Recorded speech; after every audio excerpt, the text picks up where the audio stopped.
Most trainers only like doing what they're good at. Yeah, a lot of trainers, but that's preferential training. If you do early morning cardio, the rest of your day, your body's gonna put a little bit less energy into everything you do. Treat your body like it's any other relationship. 30 minutes, just you and me. We're gonna communicate the whole time. Yeah. Feel how everything feels, feel how your weight is distributed. Over time, you develop a sense of like what feels good, because that's what your body is naturally meant to do. You posted a story a few weeks ago that you said you don't have any dietary restrictions except for this one thing I can't remember.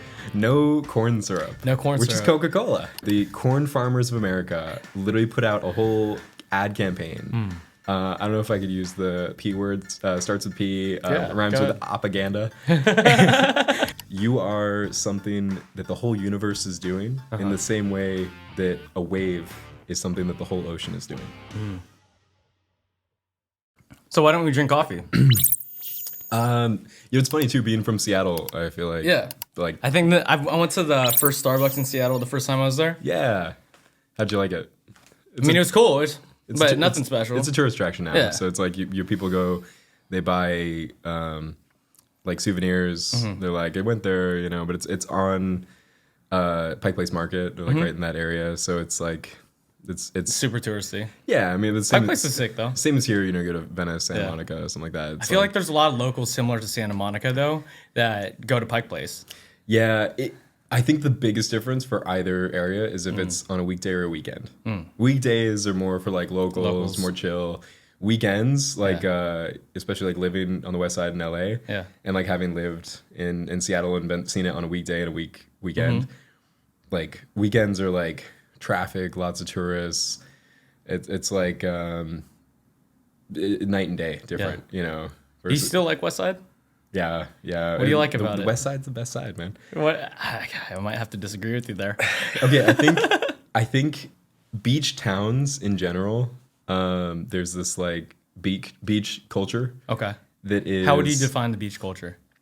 It's a little bit healthier, I'd say, than healthier, like just their daily life is healthier. Yeah. Okay. Yeah, because I mean, the average, like the things to do are usually like outside, active, getting your sunlight. Yeah, and I've worked all over LA. I've like spent a lot of time in like Hollywood downtown, and like it's different in like residential areas or like nicer areas like Brentwood or something like that. But in Hollywood, like the heart of Hollywood, the heart of downtown, it's not healthy. Lifestyle's not healthy. You're kind of breathing in like just a ton of smoke and shit. It's also just the vibe. I go off of vibes. I'm big on vibes. Hello friends, I hope you are enjoying the show.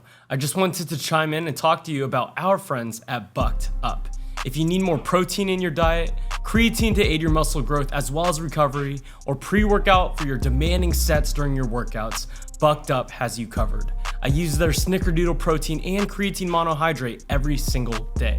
And on days I don't feel like working out, their BAMF nootropic pre-workout keeps me swinging kettlebells, running mountains, and moving weight inside and outside the gym. If you'd like to try them out and save some money, use code NateBiltz1 for 20% off any order. And back to the show. What's your definition of vibes?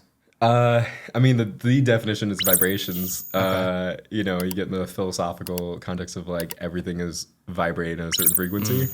But I think really, we are affected by vibes, whether it be like lighting, or like noise. If you're in a noisy environment, you can feel something's a little off, or you can feel it. And sometimes like if you're prepared for it, if you want like a busy, noisy environment, that's great. Like I go to Hollywood downtown. I go to busy events. I went to an event a couple weeks ago, 80,000 people. Oh, what event was that? Was that Coachella? No, this was Beyond Wonderland. Oh, okay. Big fan of anything Alice in Wonderland themed. I'm a big fan of. Is it similar to Alice in Wonderland?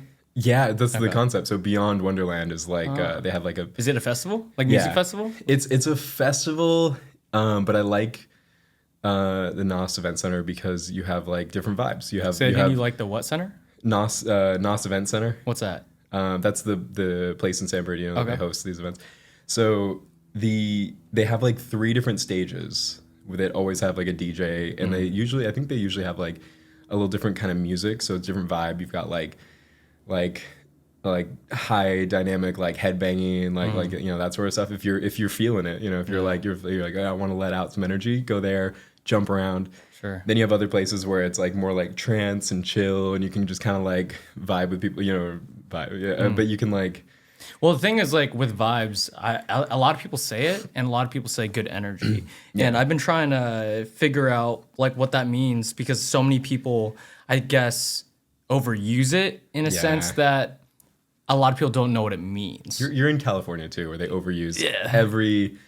You know, I know someone that like her response to everything, slay. Yeah. You're like, yeah, do you want to go to I think the first time we went to In-N-Out. Yeah. And we were like, yeah, do you want to go to In-N-Out? And she was like, slay. Yeah. And that was her affirmative response. Mm-hmm. So I feel like foreigners don't understand English because of that.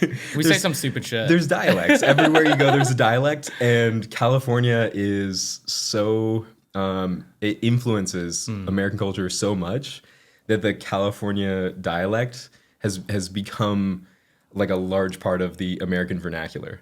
So even at least through the lens of media or the lens of Hollywood or movies. Yeah. Which is massively influential. The California ambiguous like. Oh yeah. It's spread like a plague across the country. I'm trying to get better at not saying that. Yeah, my sister was she really tries to not do that. She lived in California before me, and she was fighting that like adamantly that she didn't want to say like every sentence. It's hard to. Because a lot of people do it, and you are so used to it. Immersion. Yeah. Living here, you adopt the dialect of the people around you. You know, I when I was in the UK, when you're in Canada, you just kind of adopt the vernacular, because I think it's a combination of like you're hearing it over and over again, and like that's how our brains work. We adapt. We adapt to our situation, and then the other part of it is, if you try to stick to your own native vernacular, you have to repeat yourself. And so therefore you have to pivot, and the other person can understand. It's like training a dog. It's like you're training yourself, where it's like you say it the wrong way and people are like, what? And so eventually you're building the habit of just saying it the way that they're going to understand. 100%. So the first 10 times you say elevator or cart, people are like, excuse me? And you pardon? And you say, oh, trolley, lift, you just, it trains you to just change it. Yeah. And so you spend some time in one place, you adopt that, then you go back to your regular place. And like, there's the California lake right there. But it's such it's an easy term, like this, like that, The thing is, it takes the power out of words, saying like a lot. Because it's ambiguous. It's honestly ambiguous. A lot of people use it as a sentence filler. Mm-hmm. We use in Japanese. They say eto, ano. Yeah. Like every language has fillers. A little filler word. But if you could just have a pause and not use those filler words, I feel like it is way more powerful. That's true. And it takes conscious effort. A lot of conscious effort. Yeah. And, in some ways, like, there it is. You can build the habit through conscious effort. And, one of the things I used to say is that if I make an effort to speak more properly in most situations, or just kind of practice it in general, it's like habit building, taking the stairs rather than the elevator. Is if you practice that habit, it becomes automatic, but it's not automatic at first. Yeah. And sometimes, we talked about cardio earlier. Yeah. There is a response to, after you've done like a certain amount of cardio, your body like becomes a little bit more efficient for the rest of the day. And after you do a lot of cardio? It kind of evens out, unfortunately. So so when we talk about cardio and why like, Sean doesn't believe in cardio, guys.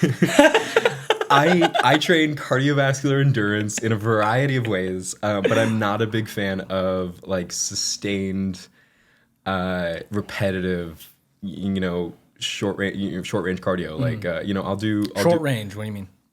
I mean, a treadmill. A treadmill. That's not the biggest steps you could take. You're just and the treadmill moves on its own, so you're just lifting your feet as it moves under you. Yeah. So if I do the treadmill, When's the last time you did a treadmill? Yesterday. Okay. I crank the incline every single time. Mm-hmm. At Gold's Venice, it's 18 degrees.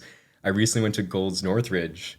They have 30-degree incline treadmills, and I cranked. I'm like all the way. Yeah, I felt like I was climbing a mountain. I need to take you to some of the mountains out here, bro. I mean, I grew up near the mountains. Seattle's got the Cascades right there. Do you still go hiking at all? Yeah. My dog loves hiking. I forgot you have a dog. Yeah. I have a lot of friends that do hiking, and the views, the fresh air, getting out of the city. It's all very therapeutic. And it is active, but there's so many things that you do that are active. My whole lifestyle here is active. Sure. Skating, biking. The going to the beach, like yoga, acrobatic, like there's so much we can do, weightlifting. So what is your perspective on Cardio? It's because there's so many people who do it. There's so many people who run. Oh, yeah. There's so many people who use a treadmill every single day. There are so many people who go for walks all the time and jump rope. And it has its place too. You know, coaches do it. 100%. Athletes do it. Like it does have its place.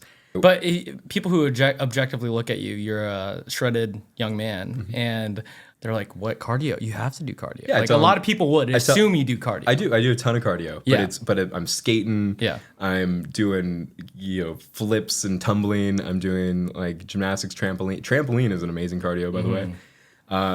But it's high intensity. Do you see those trampoline classes? Yeah. I go to the trampoline parks. They're so fun. Yeah. Sky Zone. You for sure. They have like big kid playground. I mean, small kid playground too. They have basketball hoops. You can do backflips in front. My friend Kyle was practicing a front flip with a dunk. Yeah. I would smash my face on the rim for sure. They were cushiony, I think, but his flip control is amazing. So I told him, I was like, you could do this, and then he did it. And he was like, oh yeah, I guess you're right. How old do you think you will be and still be doing backflips and front flips and all this jazz? Because we were talking about it earlier today. There's going to be like your potential climax. Your potential for absolute fitness is age dependent and it's individual. So like my absolute potential right now for fitness is not the same as it was when I was 25 or 20. And it's not the same as it will be when I'm 40. Which doesn't mean that you will be less or more fit, will be less fit as you age. No, it's all relative. It's just the potential is going to go down at some point. It's all relative. In some ways I'm more fit than I was when I was younger. In a lot of ways, actually. I try to be as fit in as many areas as possible. And there's some benefits to like muscle maturity and long-time conditioning that I couldn't have had when I was younger. Sure.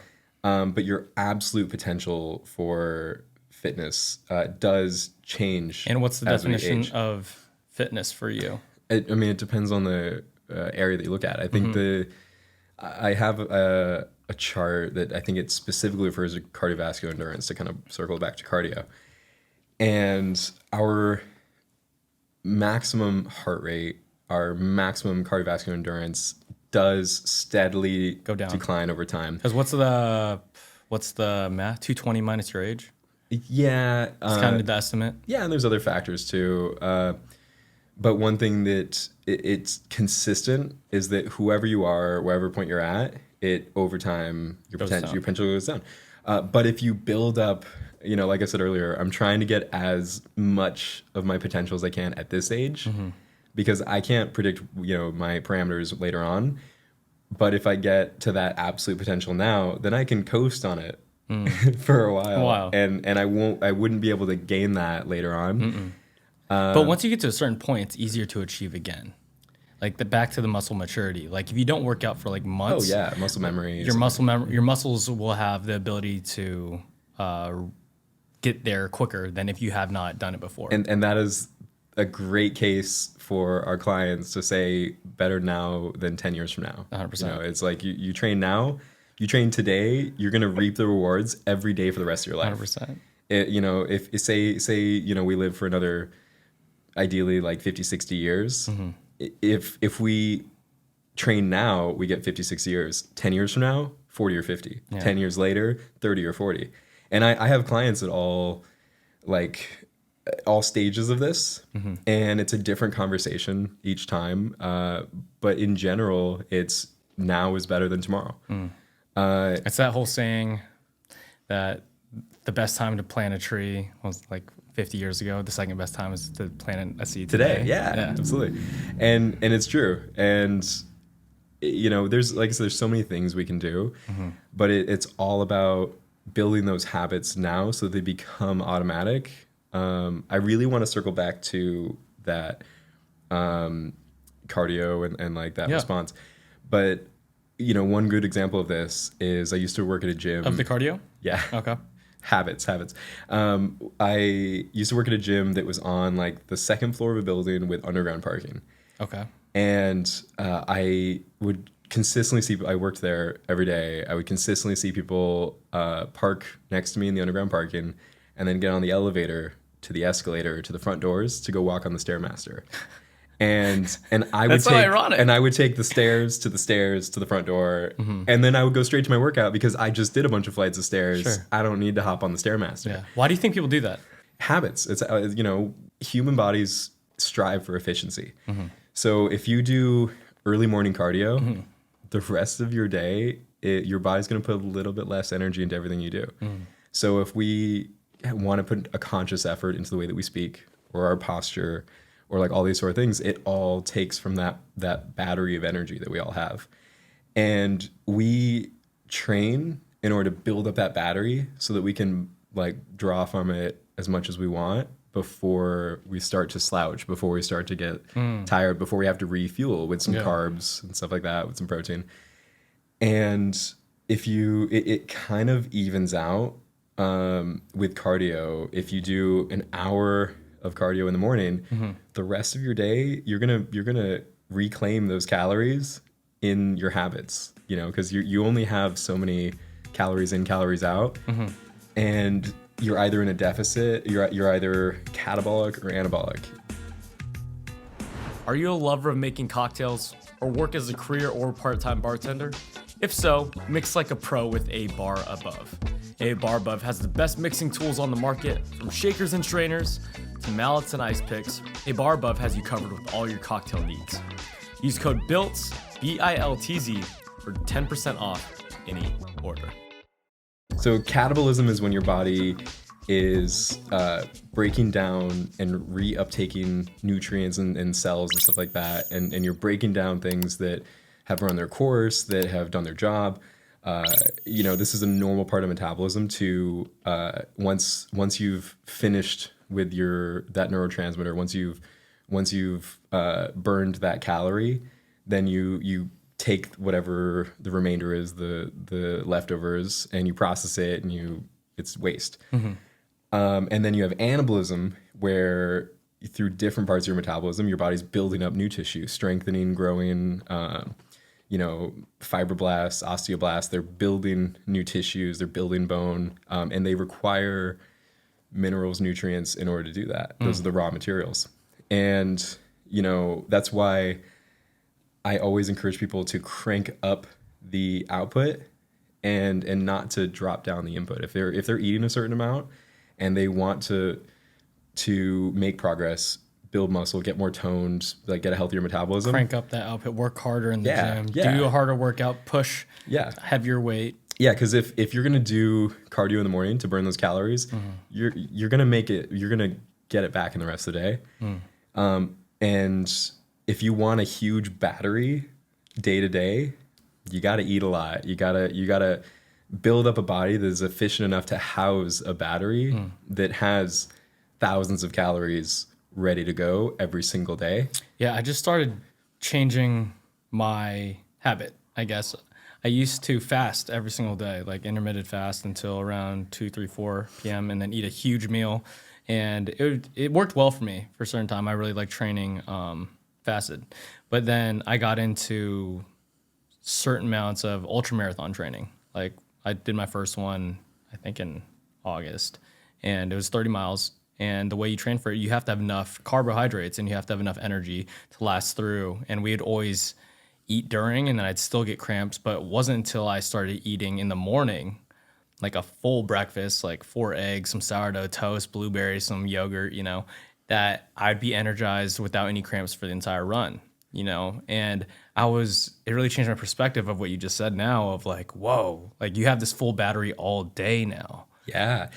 This is why I love your prepositions, your questions, because I feel like you have this skill to really get at the root of something that I feel like I can elaborate through passion on.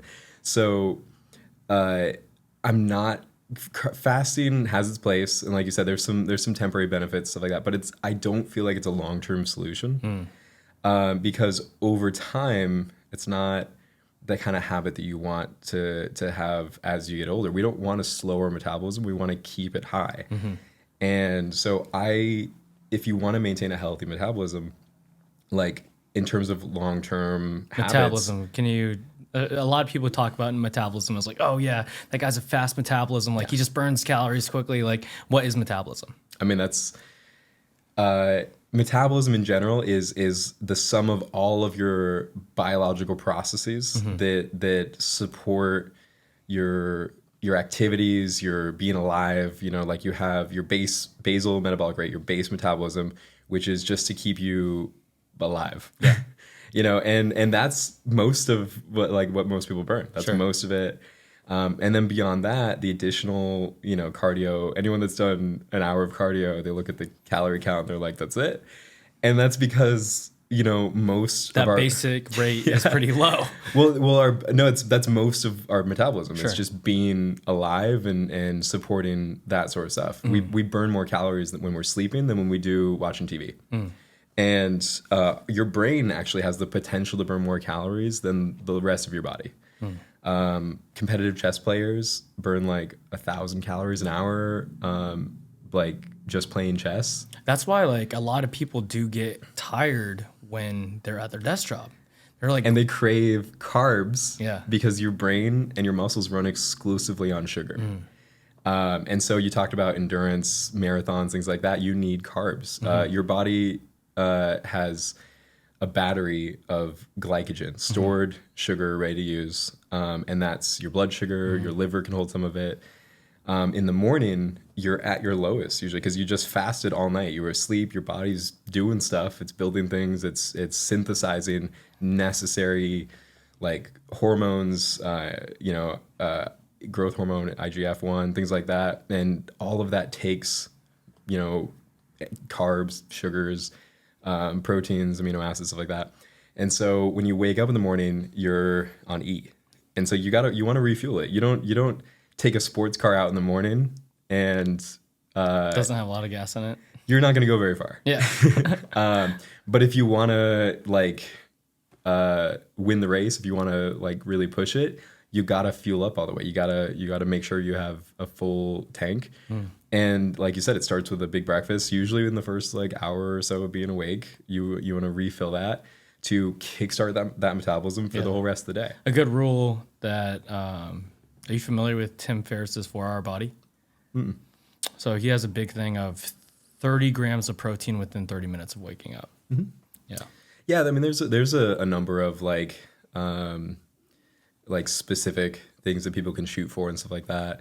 And, I encourage people to try stuff like that. But really it comes down to those habits. I have been doing it for long enough that when I wake up, I'm ready to eat. I'm let's get my day started. See, I'm not like that. I fasted for so long that I'm not hungry in the morning, that I have to force myself to eat. And that's that long-term effect that I'm not a big fan of. Because what long-term? Basically not being hungry. Yeah. Because you are literally a combustion engine. Yeah. That you take in organic materials in the form of calories or a unit of energy. By the way, it's how much energy it takes to burn. I feel like so many people, they don't realize that you have one car, right? Your body's a car. It's a vehicle. It's a vehicle, and if you don't fuel it properly, and you also don't use it, it's not going to work. If you keep a car in the garage and you don't start the engine for months at a time, it's not going to work properly. It's going to rust. Things are going to pool. It's going to be disgusting. Yeah. Right. And so treating your body as a vehicle, this thing that is more intricate than most cars. Like there's so many systems running in your body. That analogy is a little limited because you can't shut down your body. Sure. I love that there's an analogy. This is just kids keep going. So there's this group that I absolutely love, Kurzgesagt. I don't know if I'm pronouncing that right. Kurzgesagt. I've never heard of it. It's a German company. Okay. They make educational content with these cute little animations, and they have these like hilarious analogies, and they refer to the human body as basically if you're a car that is always driving on the road, and you have to fuel it by whatever you can pick up along the way. So I like that. you're just grabbing stuff off the side of the road, throwing it and seeing like, can I burn this? And so that's why it's about building. There's intuitive diets, building that relationship with your body, to see like, oh, okay, this specific fuel works well for me, so I'm gonna keep doing that. Or this timing. Do you like the intuitive diet? I'm a big fan. Yeah, I tend to operate on a fairly whole food, fairly raw, like intuitive plan myself. But again, everyone's different, and it's all about building that relationship with like what is best for me. Like for clients, do you recommend them count macros? Sometimes you have to do that in order to build that habit. And then once, and I started with that too. But then once you've done that for long enough, then you kind of know. You have a foundation to be like, it's about this much, or like this should fill me up. If you understand like a little bit of the weight of certain things, like for example, a pound of meat is similarly equivalent to 100 grams of protein. For a lot of people who have not counted macros, right, they don't know that. Yeah, but also 100 grams of protein was the context there, I think we added all these things like later on, but if you look at like our grandparents who, like, I don't know about you, but my grandpa was extremely strong and very fit because he had to be, because he was doing stuff all the time. He was building things. What did he do?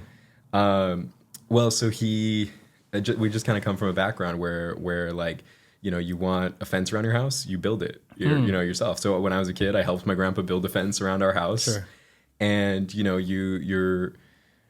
you're lifting heavy things, you're pouring cement, you're banging on stuff, you're using your body. A lot of kids can't relate to you right now. They were like, what are you doing? I mean, and it translates too, but we are kind of transitioning to a more cerebral society in general. And that's why we have to allocate some time for our physical training, because like your body is your vehicle to experience all of life. It supports your brain. So even if it's a purely cerebral experience, your brain relies on your body, your metabolism, to be able to create the necessary materials to be able to function properly. And that comes from the amino acids that eventually turn into neurotransmitters that make your brain function. Serotonin, dopamine, those are made out of protein. Those are made out of like the protein we eat is broken down into amino acids. The fuel that fuels your body. Yeah. Again, the energy that your brain uses is sugar. So carbohydrates break down into glucose, and then your brain uses that to create these electrical impulses to have this experience. And a healthier body, a more efficient body, and a healthy diet is going to better support your brain, even if you're just staring at a screen all day. 100%. And so you have to allocate time to support it, or I feel like most people are just uneducated about it to not actually do it. Because if they knew the consequences, if they knew how the body worked to enjoy their desk job every single day, they would.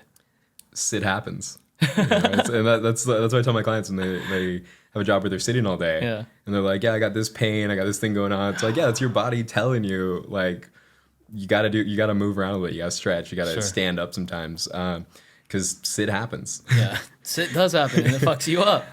There's these, back to circling back around to the first question, but these habits don't include coffee. Why no coffee?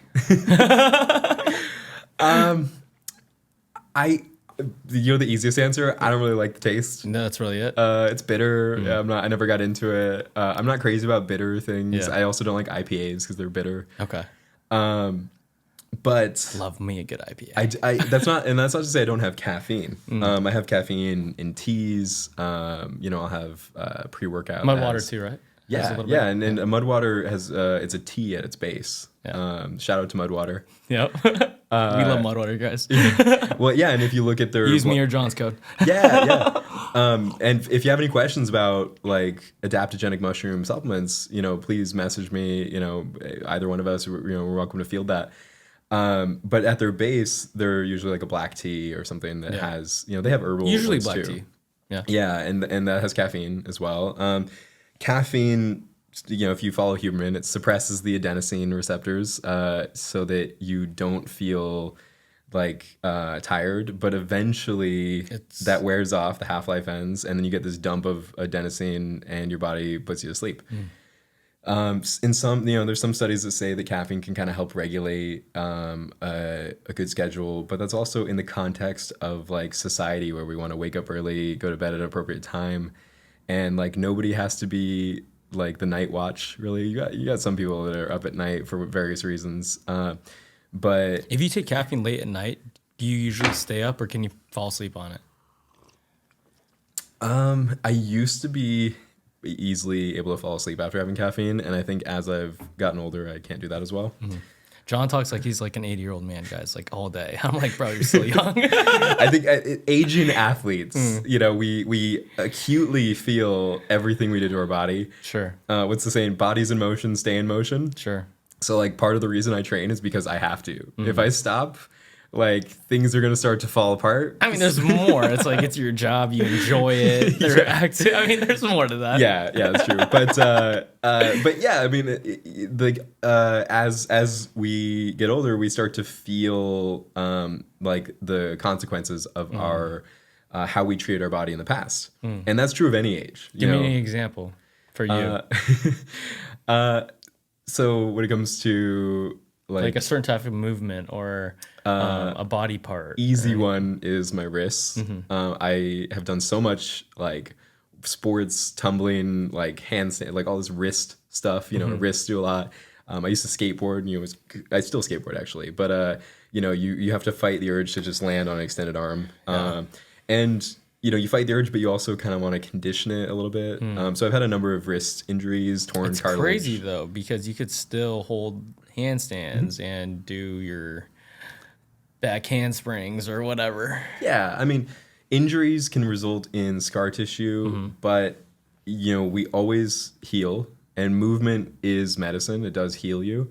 And if you, like I said, if you continue to move, if you continue to move at your full range, if you're getting the nutrients to the right areas, if you're doing movements that are gonna discourage scar tissue or fascia from getting in the way of that movement, you can maintain it. Yeah. But what do you have to say to the people who don't want to move it? Like, for example, my hip hurts. I'm not trying to do squats. My shoulder hurts. I'm not trying to hang from a bar. I mean, it hurts because you're not doing that stuff. But a lot of people or a doctor will say sometimes, just got to rest it. Yeah. And rest has its place. Aches and pains are a part of it. And actually, I say athletes, but this is true of anybody. We all have aches and pains. We got to work around them, and we have to rest appropriately, no matter who you are, an athlete, an average person, somebody who's pretty deconditioned. You want to rest, but then you also want to mobilize. You want to stimulate movement and stimulate like strengthening aspects of your anabolic metabolism. Where's that fine line? It's all relative, and that's why I work with clients individually on finding that line. And one of the things I like to say is you find the limit and then you consistently kind of push it a little further and a little further. You don't, we talked about calculated risk in the past, and that is absolutely a factor. Sometimes you push a little too much and you have an injury. And, that's a, hopefully the injury's not too bad. And that's a sign of like, all right, that was a little too much, and you scale it back. Scale back a little bit. And like I said, as we get older, we better understand those limits. And I do feel like some people fall into a more fragile state because they're so discouraged from having injuries. And unfortunately, it's a self-fulfilling prophecy. It's like the less you condition, the easier it is to get injured. So, you know, you have to stimulate movement. You want to move at your full range. You want to keep your body like strong and healthy so that when you do have to lift that thing, you're not going to throw out your back. Yeah. And that's a habit thing. That's an everyday thing, or at least like several times a week. And like we said earlier, you asked if I do these mobility things every day. And I said, yeah, because if I don't, I could easily forget or just not do it for like a week, a month, 2 months. Some people for years. Yeah. We were just talking about it because I went through like this big powerlifting block of like a year and a half. And it wasn't until literally 3 weeks ago that I started training my mobility again, and like my mobility meaning strength in your greatest range of motion. Do you agree? Yeah. It's sport specific too. You know, powerlifting, like some of the success depends on being tight muscles are able to perform in that specific context pretty well. 100%. I mean, that's why I did neglect these things, back to the specialization, but I just didn't feel as good. Like after I pulled a 450-pound deadlift, my hip, my lower back, and just 3 weeks of doing like a little bit of yoga and holding an ass to grass squat and the Asian squat pose and the Slav squat. Yeah, Slav squat. Shout out to my Slavs. You know, like my body just feels a lot better. I feel like the medicine of movement has been allowing me to feel better in my body within just a couple weeks. Yeah, and that you're encouraging these things to strengthen at their best and get some nutrients to those areas and mobilize. And again, it all depends on the person. If their goal is to compete in a specific context, then in some ways you do have to make these compromises. And that's why every sport has compromises. Bodybuilders are not doing it because it's going to make them live longer. You know, and anyone can, like, you know, there's positives to a lot of stuff too. There's positives to having muscle. There's positives to having strength. There's positives to having mobility. And you can make a case for the benefits of each one of these things. Powerlifting is super beneficial in a lot of ways, but not in every way.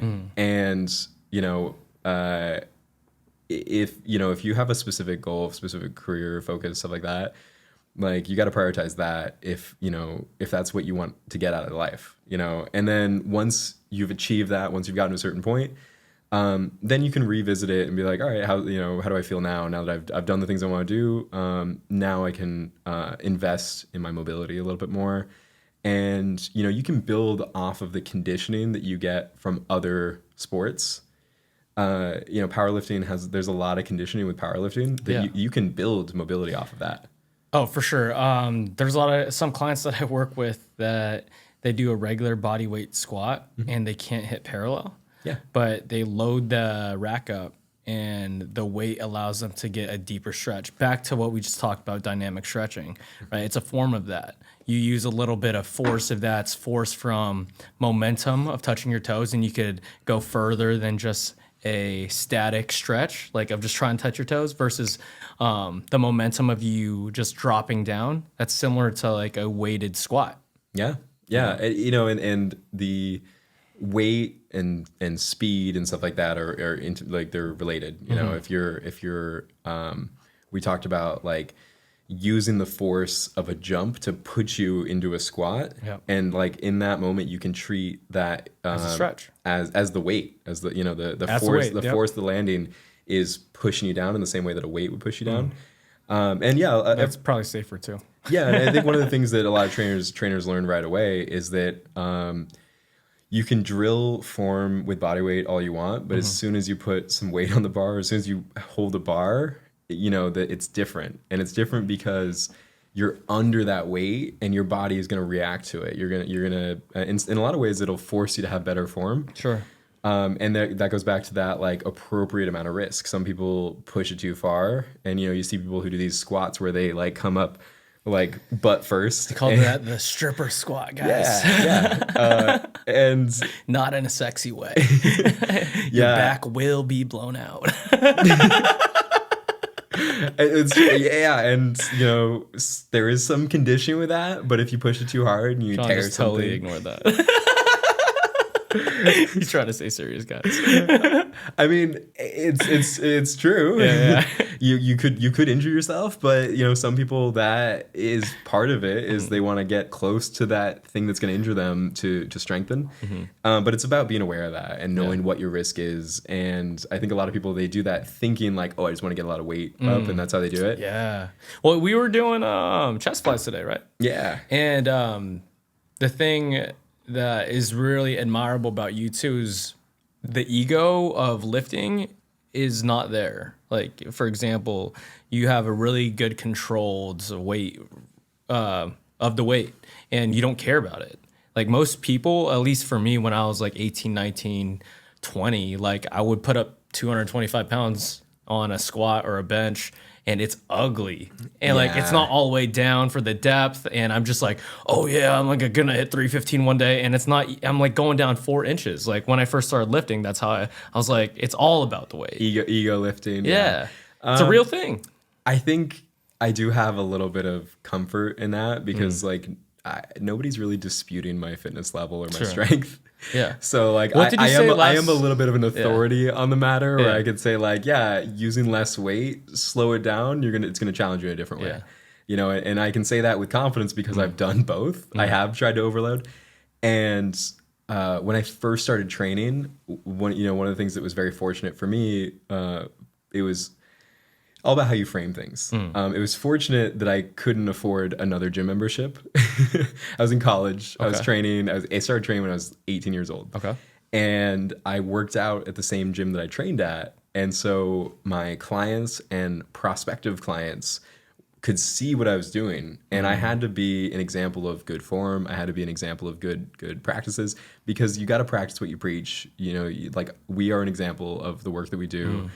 And, you know, my best marketing tool is my own body and what I can do with it.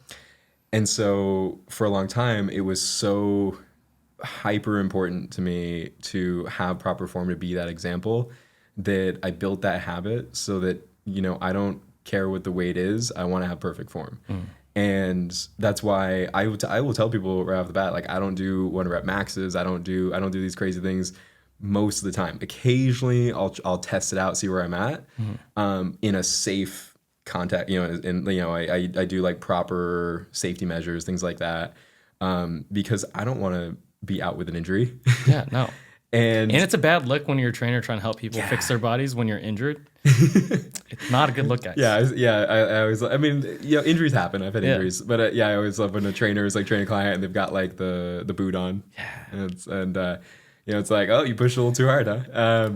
And it's true, you know, we've been there. Yeah. And it's just, I don't think I've had a big injury it's a setback. in a while. Yeah, it's a setback. You know, it's not ideal. So you learn, you find that line and you get close to it, but you don't go past it. Yeah.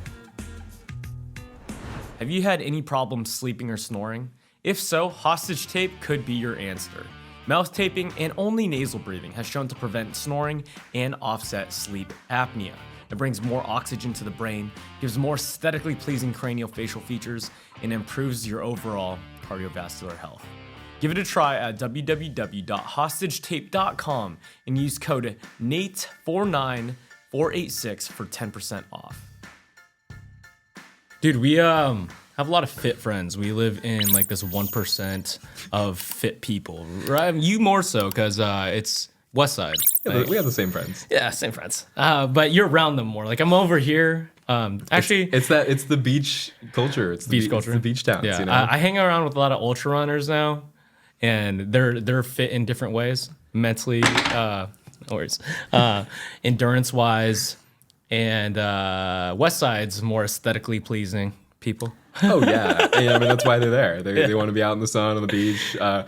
I hate wearing shirts. But my point is that we're not surrounded by, I would say, most of the U.S. that's true. Overweight and sedentary and XYZ, and people look at us or some aspects of what we do and be like, that's so far out of reach. It can be intimidating, yeah. And can be very intimidating, right? So like from your perspective, what's the first step to be like, my back hurts, or I don't know what to do to start to lose weight, or how to, I don't even know if losing weight is going to be the first thing. It's like move better, you know? No, I love this question because I would say nothing is too small.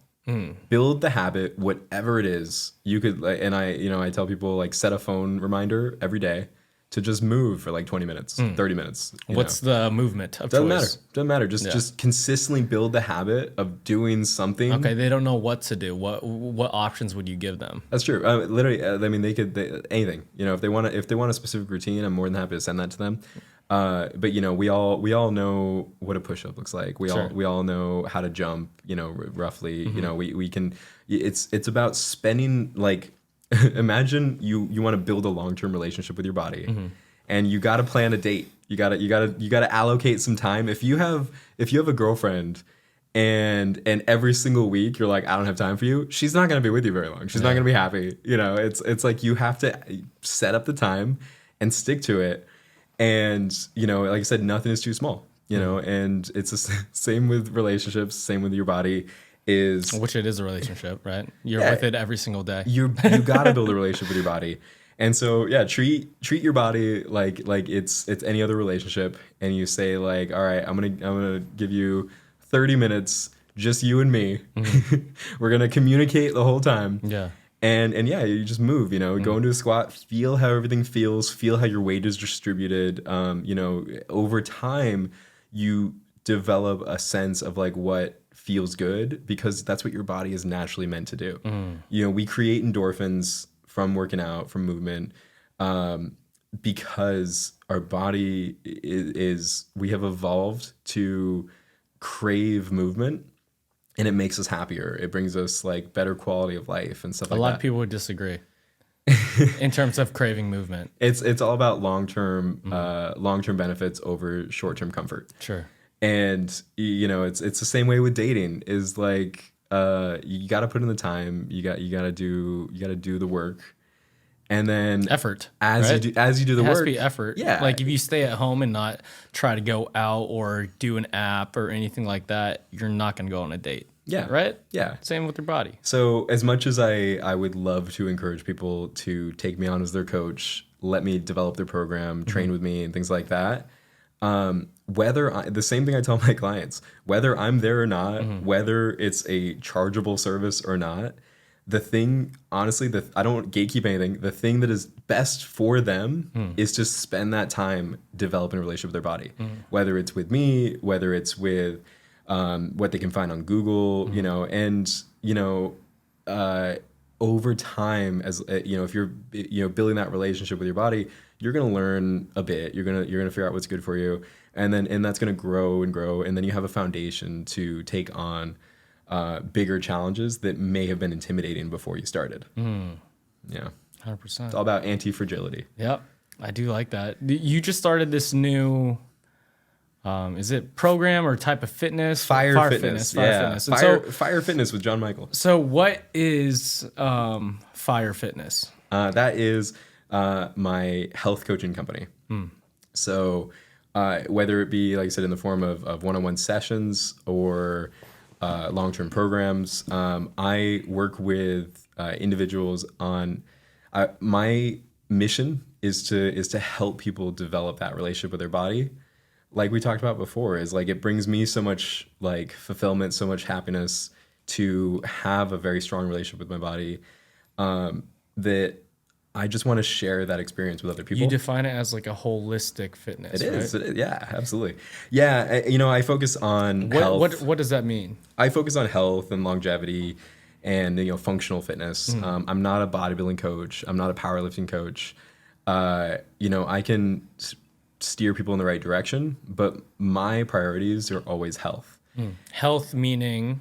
Looking good is a byproduct of being healthy, and being healthy is about being functional, being able to like support what you want to do and live longer, have a better quality of life.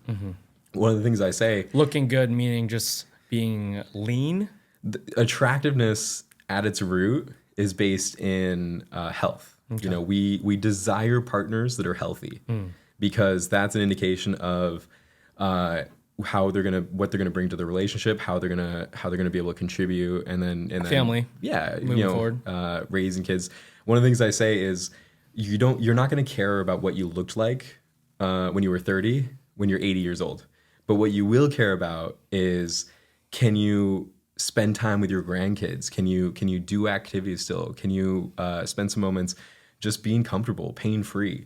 And will you have the option to be independent? And I mentioned my grandpa. My grandpa, I think, was a huge impact on my life because I feel like did this really well. He pushed himself, challenged himself consistently throughout his life, so that well into his 80s, he was living in his own house, totally self-sufficient, like driving still, doing everything he needed to do. That's awesome. Yeah, and I think that is the goal. It's like I said, everything you do right now is gonna pay off every day for the rest of your life. When it comes to like investing in your health and fitness and stuff like that. Yeah. And do you want to live to be 70 or 80? And then on top of that, do you want those last 10 years to be comfortable and pain-free? And do you want to be more aware of what's going on? Because your brain is supported by your body, like we talked about. I was looking at the categories on your Linktree. Yeah. And one-on-one personal training, like mobility stuff. One of them was like mental health kind of. Yeah, social, emotional well-being. Yeah, so what's that? Like, I mean, sure, we know like feeling well, but in terms of that category, like how do you feel so confident in coaching that skill? Because it's all the same skill. As you physical training? Yeah, you use the word holistic, comprehensive, stuff like that. And it's true, your ability to train and push yourself it starts with your mindset, with your, and they work together. Your body supports your mental health supports your habits, your discipline, your time management skills, stuff like that. And then ultimately your relationships have a huge role in your daily life, how we feel each day. I know that when I spend time with my friends, when I spend some time like feeding that like social battery, feeding that like, we are social creatures, and when you feel fulfilled in that area, you're going to be able to train better because your mind is going to be more clear. You're going to be able to focus. You're not going to ruminate on these looming things of like, did that interaction go the way I want it to go? And you can eventually build the skill of dropping those like expectations and just saying like, I had that experience, I'm doing my best, and just like with fitness, we're working on it every single day. I never thought about that in terms of just that social battery helping your daily workouts. Oh yeah, I mean it's all related. It's because the counterpoint to that, in my opinion, is I had a really good workouts when a family member died or a breakup happened, right? And so that's like the opposite of it. Yeah, it gives you energy. You're using that energy for something productive. That's amazing. A lot of people take that energy and they put it into destructive things. Or destructive habits. Destructive habits, yeah. And that's also a possibility. That's and so you want to redirect all of that energy, whatever it is, these experiences, into something constructive. Doesn't matter what the experience is. Yeah, because you're gonna feel better about it afterwards. And so I'm currently developing an app with some engineers to, and I already offer this. Soon I'll have a more platform. Yeah, like a platform that you could press buttons within the month. Yeah, but with why fire, by the way? Because together we burn brighter. I like it. Yeah, so fire fitness. I thought it had to do with spinning fire. That's part of it too. Okay. Yeah, but like I said, you're a combustion engine. Yeah. I want to, my mission is to help people ignite that fire within them so that they can burn brighter for the rest of their life. Branding. Yeah. People love like the same letter stuff too. You talked about metabolism. Calories are a unit of measurement for how much energy it takes to raise water 1 degree, and that's heat. It's all. Fire is just an expression of energy. Everything that we do is an expression of energy, whether it's watching TV, training, spending time with our friends. It's all we take in these calories. Our engine does its thing, and then we express it into the world. And that's what we are built to do. That's what we're gonna do regardless. Yeah. Our good friend Tommy loves to say, the time will pass anyway. Yeah. And so you may as in well a very stoic way. He's like, the time will pass anyway. Yeah. You're like, who has the time for that? It will pass anyway. Yeah. I mean, it's a really good saying. I love that. Oh my gosh. Really I think about that often. Yeah. Well, I think about that with the podcast a lot because a lot of people will ask me, like, what does that do for you? Yeah, besides, because like it brings in some money, but it doesn't bring me in a living. I mean, we would hang out like this anyway. Before right? the cameras were on, before the mics we're doing were on, the same thing. We're doing the exact same thing. We're working out. We're having conversations about life. Yeah. And but the thing is, multiple times we're like, we'll talk about that later. Yeah, we'll talk about it later. But the thing is, to do something that you enjoy, regardless of what it is, right? If it is working out or if it's at home drawing for no reason. You're going to put that energy into something. You may as well share it with other people. Yeah, might as well share it with someone, but also things that you just enjoy. Mm-hmm. Like, I forgot why he said that. There was a I think they were talking comments. about his swords, and they said, who has the time to learn that skill or, why do it when it's not the best, I guess, use of your time for growing your chest or something. Like, the time will pass anyway. Yeah. It's something that I enjoy and clearly other people find entertaining, and it's a skill that I like. For example, with the kettlebell flips that I do. Oh man, amazing. They're cool, but the thing is they're not the most efficient workout. I call backflips air crunches. Okay. Yeah, I feel like backflips is a more it's a big flex. But what's the practical use of that? It's a party trick? Yeah, party trick. It's fun. Well, the party trick of it too doesn't require anything. It's a natural antidepressant. It doesn't require your body. I mean, a tangible object. That's true. It doesn't require stored. It doesn't require a kettlebell. You don't need to bring juggling balls. You don't need to require a lot of guys used to bring magic cards just in their pocket to do some tricks at a party to get some attention. John's out here flipping backflips. We're all just trying to connect. And what is great about I also have the props. I have the fire props. I have things that I enjoy doing. And then, when it comes to just spending time with your body, we see a lot of people that they go to the gym, they sit on the machines, comfortable machines, they do some isolated exercises and stuff. And, a lot of times, throughout my career as a trainer, as a coach, I say, well, how well can they move their own body? If they want to start lifting weights, they want to use all these complicated machines and pulleys and all that sort of stuff. Have they invested in just moving themselves efficiently? Because that's our most natural state. I mean, it's so ironic because you look at the specialists, right? You look at bodybuilders, you look at powerlifters, you look at some of the Olympic weightlifters are pretty good, but the ability to move in various directions is not obtainable for a lot of them. It's our natural state of being. No, I know. Like when we were training earlier, one of the things I love to say to my clients, to my friends even, is you're an animal. Act like it sometimes. Yeah. It's good for you. You know, it's therapeutic. That goes back to the the mental health aspect of it. There's in positive psychology. Positive psychology, for those of you who don't know, is in psychology in general over the years has been heavily focused on dysfunction, on negative elements, because they needed to. They were like, okay, people are having issues. They need to go to somebody. They need to course correct. They need to fix these things. And then it wasn't until much later in the field of psychology that some people invested in positive psychology, where they said, okay, of the people that are doing very well mental health wise, what are they all doing that's helping? What are the practices they're doing that puts them in a more positive mental state? And they found a lot of consistencies. One of those things is the flow state, where fire is flow arts, dance is a flow.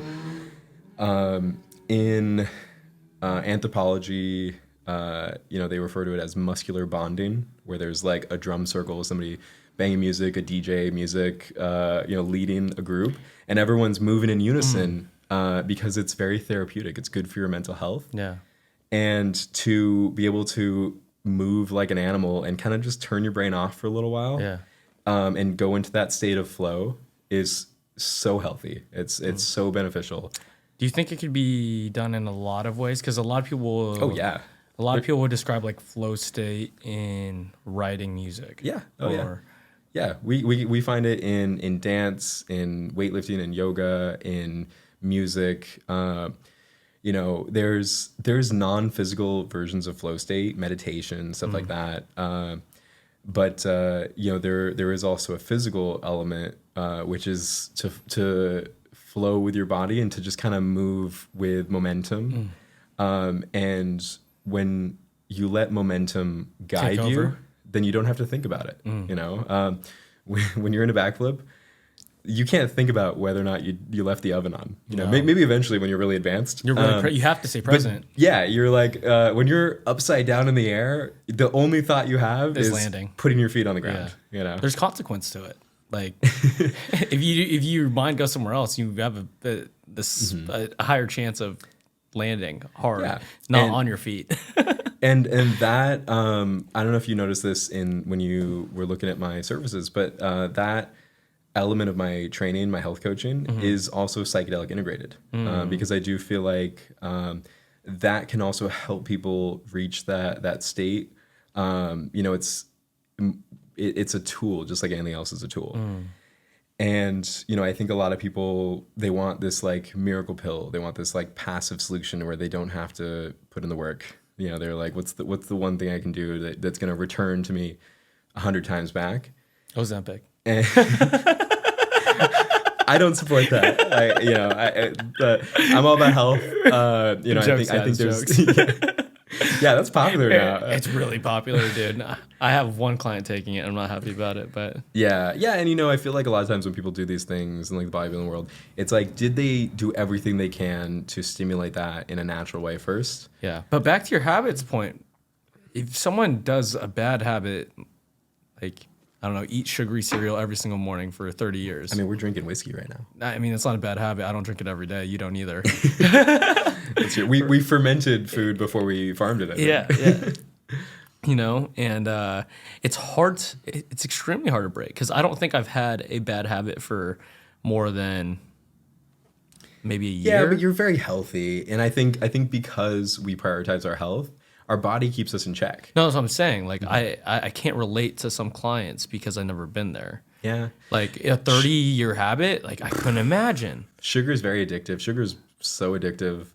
I talked with someone in a consultation recently about how they drink sodas every single day. Every single day. And their goal is to limit it to one a day. Well, try. There's so many studies about the diet and regular. What would you rather have? Liquid sugar is not good. That's so you would have them just go straight. I did say that's never a good option. Replace it. And we talked about I have some certifications and accreditations in mental health as well. Yeah. But for the soda part, like this what do you recommend? Okay. Addiction is a mental health element, and the course of action when you have an addiction like that is to replace it with something else that is healthier. Sure. Because that's the easiest way to, if you replace that habit with something healthier, you don't have that habit anymore. I guess my point got something else to do. Would you be happy with them switching to diet? Their diet drinks depends on the diet drink. You know, is it like a Coke versus a diet? Is it sucralose or is it stevia? They're very different. Sure. And I think, especially living in LA, there's so many options that are like objectively healthier that try them out. Just like stop buying the Coke and instead buy like these healthier options. Like there's flavored carbonated water that they might not be as sweet, but if you don't have the Coke, you're not gonna pick it up. All you've got, like a lot of times, my habits are what's in the fridge right now. Sure. Great, I got this. I don't want to leave the house to go get a Coke because this is right here and I can drink this instead. Yeah, I have usually one cheat day a week, and I'll either go to the grocery store or usually it's out because if it's at home. The rule is by the end of that cheat day, it's not in the house, it's in the garbage can, right? I am notorious for just eating everything on hand sometimes. Oh, really? Yeah, I mean, like I said, it's healthy to have a good appetite. It's healthy, intuitive eating. If I'm hungry, I'm gonna eat. And I try to eat healthy things first. And what's cool too is if one of the habits is like eat your protein first, eat your healthy things first. Well, the thing is, and then if you're still hungry afterwards, top it off with some dessert. Yeah. That's how we've done it for many, many years, and it's healthy. Yeah. Having the protein and the substantial food first lowers the glycemic index of these sugary foods so that they're not as bad for you. But if you're on an empty stomach and you just have a Coke, it's gonna spike your insulin. Yeah. You're gonna get that puts you in the territory of like getting diabetes in the long run. You had you posted a story a few weeks ago that you said you don't have any dietary restrictions except for this one thing I can't remember. No corn syrup. Which is Coca-Cola. And you were talking about that most ketchups have corn syrup. Oh yeah, I could go in on this. So which is crazy. Yeah, so many things in the U.S. So many things because of corporate lobbies.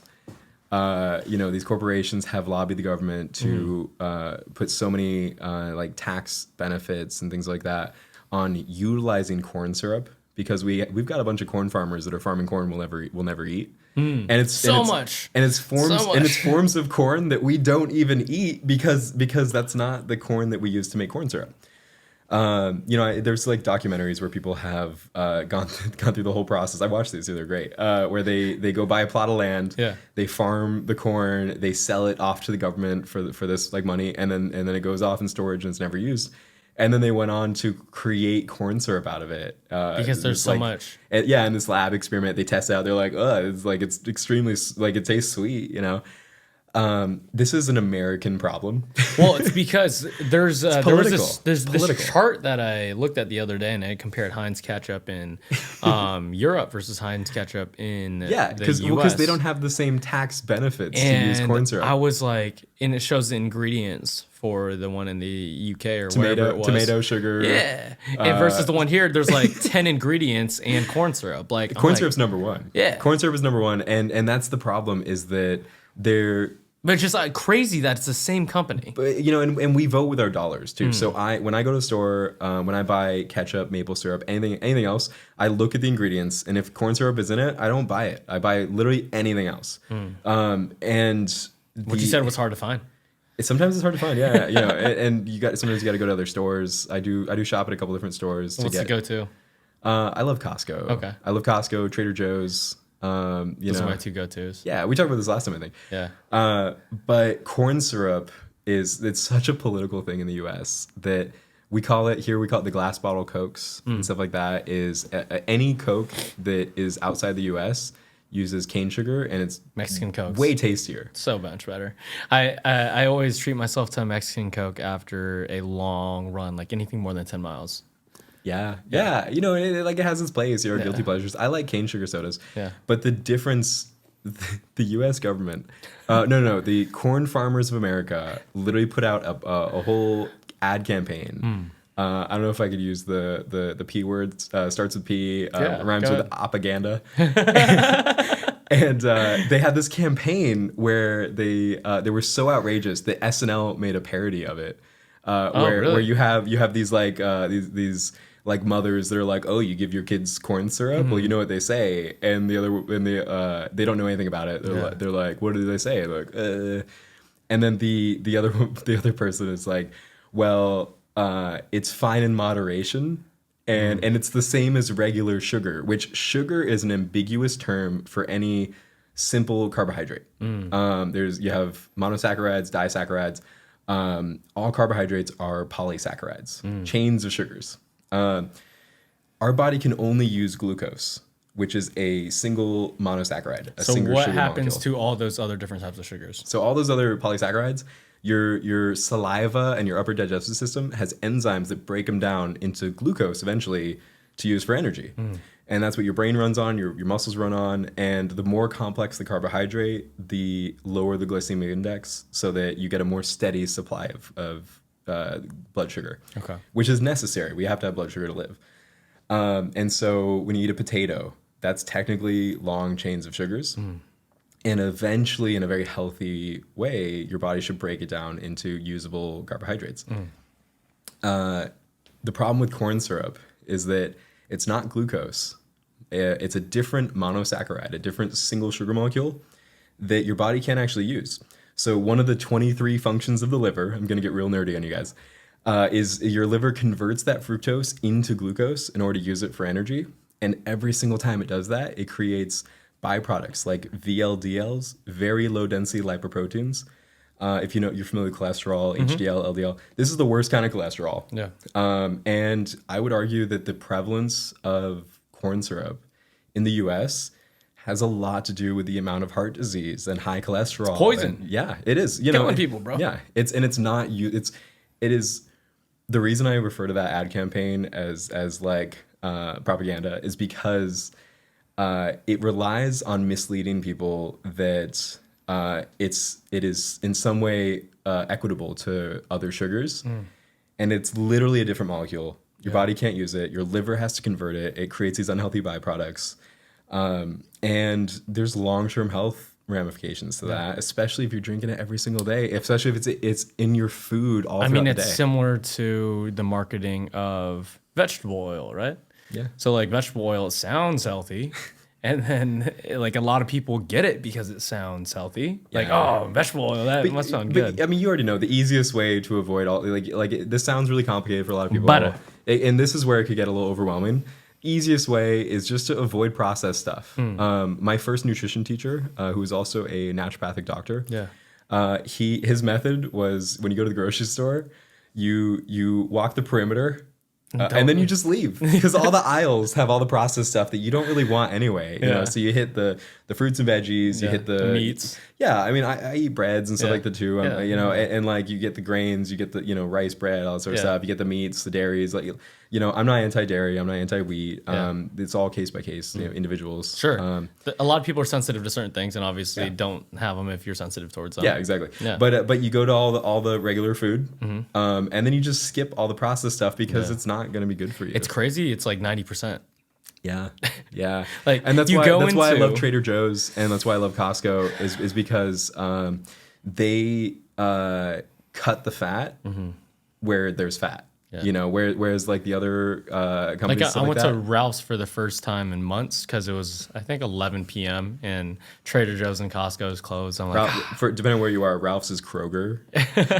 Yeah, could be Fred Meyer. So I don't know. I feel icky going to Ralph's. Like, I don't know. It's hard to. No, but I go to Ralph's sometimes, and even Ralph's, they've got the same organic stuff. Some stuff. They got I kind of like the. Like some of their like Simple Truth organic products because they they're sourced from like the same places, other places, and if it tastes good and if it's whole food, then I don't care where it comes from. Sure. But yeah, when you look at the amount of products that they have, like tens of thousands, hundreds of thousands of products, the vast majority of them are just different versions of corn syrup, different processed things. And it's like, you can skip all that. And Trader Joe's doesn't have that many products. That's why their parking lots are small. Yeah. It's because the parking lot is based on how many products you have in the store. And so Trader Joe's, their workaround to not have to get bigger lots was to have less products. And a lot of in-house products. So Trader Joe's has a lot of Trader Joe's brands. Yeah, they pick like a specific like rice company. They pick a specific dairy company, and they're like, "You're our supplier, and we're gonna sell it in our stores." Yeah. And in a lot of ways, they accidentally benefited from that because when you have too many choices, you're less likely to get something. Sure. But when there's only one option, you're like, I'll get that thing because it's what's here, and I like this store, I like this company. They invest in their employees. Like, it's a good experience. Employees, you get good benefits. Yeah. I have a lot of friends who used to work at Trader Joe's, still do. Too. Costco, somebody at Costco told me how many employees, I don't even remember, it was a crazy amount, but how many employees are at one location. And I feel like there's like companies that are investing in the right places, where they're investing in the people and they're investing in the quality and things like that. And then it's worth it to pay the annual membership. I got a Costco membership. 100%. Also, it's just like buying in bulk's nice. Trader Joe's is pretty cheap compared to like Whole Foods or something. I live near a Gleason's. Yeah. Gelson's. It's got to be like it's Kroger. There's Safeway. Like there's only so many companies. Gelson's it was like $5 for an orange. Actually, no. I think Gelson's is their own company. Yeah, Gelson's their own company. But that's also why they're more expensive. I was like, why is this shit $5 for? Same with Erewhon, bro. Yeah, but Erewhon, that's the market. Okay. They like there's certain companies like it's the Gucci of grocery stores. Yeah. Where like people don't buy Gucci for the quality. They buy it for the brand. They buy it for the exclusivity. That's why Erewhon is $25 smoothies. Yeah, Erewhon is exclusive. Yeah. I have the type of people that go to Erewhon are different. I have friends who go to Erewhon every single day. Yeah. You know, and they know it too. They're like, yeah, I like it. In a way, it filters out the riffraff. Sure. And I'm like, well, I like the riffraff sometimes. It's an experience, you know. Sometimes when I go to Ralph's, I experience cultures. Yeah, I'll stop in at Ralph's because they're all over the place, and like I want to get some organic bananas. Same companies, and you know, I'll stop in, and like sometimes it's an experience to see who's like shopping at different stores. We're like, oh, this is the demographic. Well, not just that too. It's kind of scary. I'm assuming you think about it is if they have all these products in the store. And they're still there year after year after year. Someone's buying them. I never buy it, right? So I'm just like, oh shit, like they're still here. Yeah. Someone's consuming it. Yeah. But again, it's like you said, they may not know any better. Yeah. There's like a Fruity Pebble like pancake syrup now. It's straight corn syrup. It's blue. Yeah. A buddy of mine, and it got me off. They don't know any better. I know. It's kind of scary though. But also the price too. You know, it's like $1. I pay the extra couple of bucks to get a better quality cereal. I like cereal. Anyone who's curious what cereal I eat almost every single day, I love Nature's Path, Flax Plus with red berries. Trader Joe's. No, it's all over the place. They have it at Ralph's. They have it at Target, everywhere. Is the one with the honeycomb? They also make a Pop-Tart alternative. Oh, really? That actually sounds fun. And it's basically Pop-Tarts without the corn syrup. Oh. You know, and it's like $1 extra. Like, yeah, I'll get that. You know, when it comes to like your health and what you're consuming, that $1 investment into a better quality product is gonna result in a bigger battery, more energy. You can do more. So you feel better. You look better. Like your whole life is better because of these little investments of time, money, energy, stuff like that. And it doesn't have to be massive. And I think that's what people need to learn is that like, you know, I have developed a very efficient method of being healthy, also in the budget too, like economically efficient. Like I save money where I can, and you know, I'm not gonna buy. You vote with your dollars. Yeah, and I'm not gonna buy the corn syrup version of something because I don't find value in that. But Nature's Path, Flax Plus with red berries. I have no affiliation with them. This is not, but I really like it. Yeah, it sounds really healthy, but it's actually delicious. Yeah. They have real strawberries and raspberries like freeze dried in there. Heck yeah. And it's like wheatmeal, granola, things like that. It's not gluten free. And they have other options too for flavors and stuff. My gluten.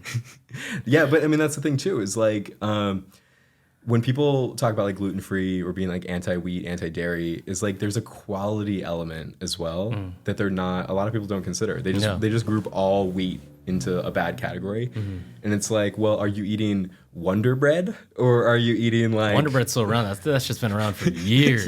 My dad, he Same was thing. like, who's buying this? Yeah, somebody. You know, a lot of people are buying it because they don't know any better. Yeah. And maybe they like the taste because they're addicted to the sugars. Wonder Bread is like a lot of sugar. Yeah. But that's not. I would not put that in the same category as like a grainy like whole wheat bread. You know, like a real bread. Yeah. To me, Wonder Bread and like Ireland, I think, like said Subway can't refer to their bread as bread because it's nutritionally just candy. Yeah, it is candy. Tastes good. Is to me, yeah, things like Wonder Bread are candy. Yeah. They're not substance. There's no value in that. And it's like the same. Like, am I going to spend $20 on candy or am I going to spend $20 on some food? Nutrition. Yeah. Fuel. Yeah, and so Wonder Bread's candy.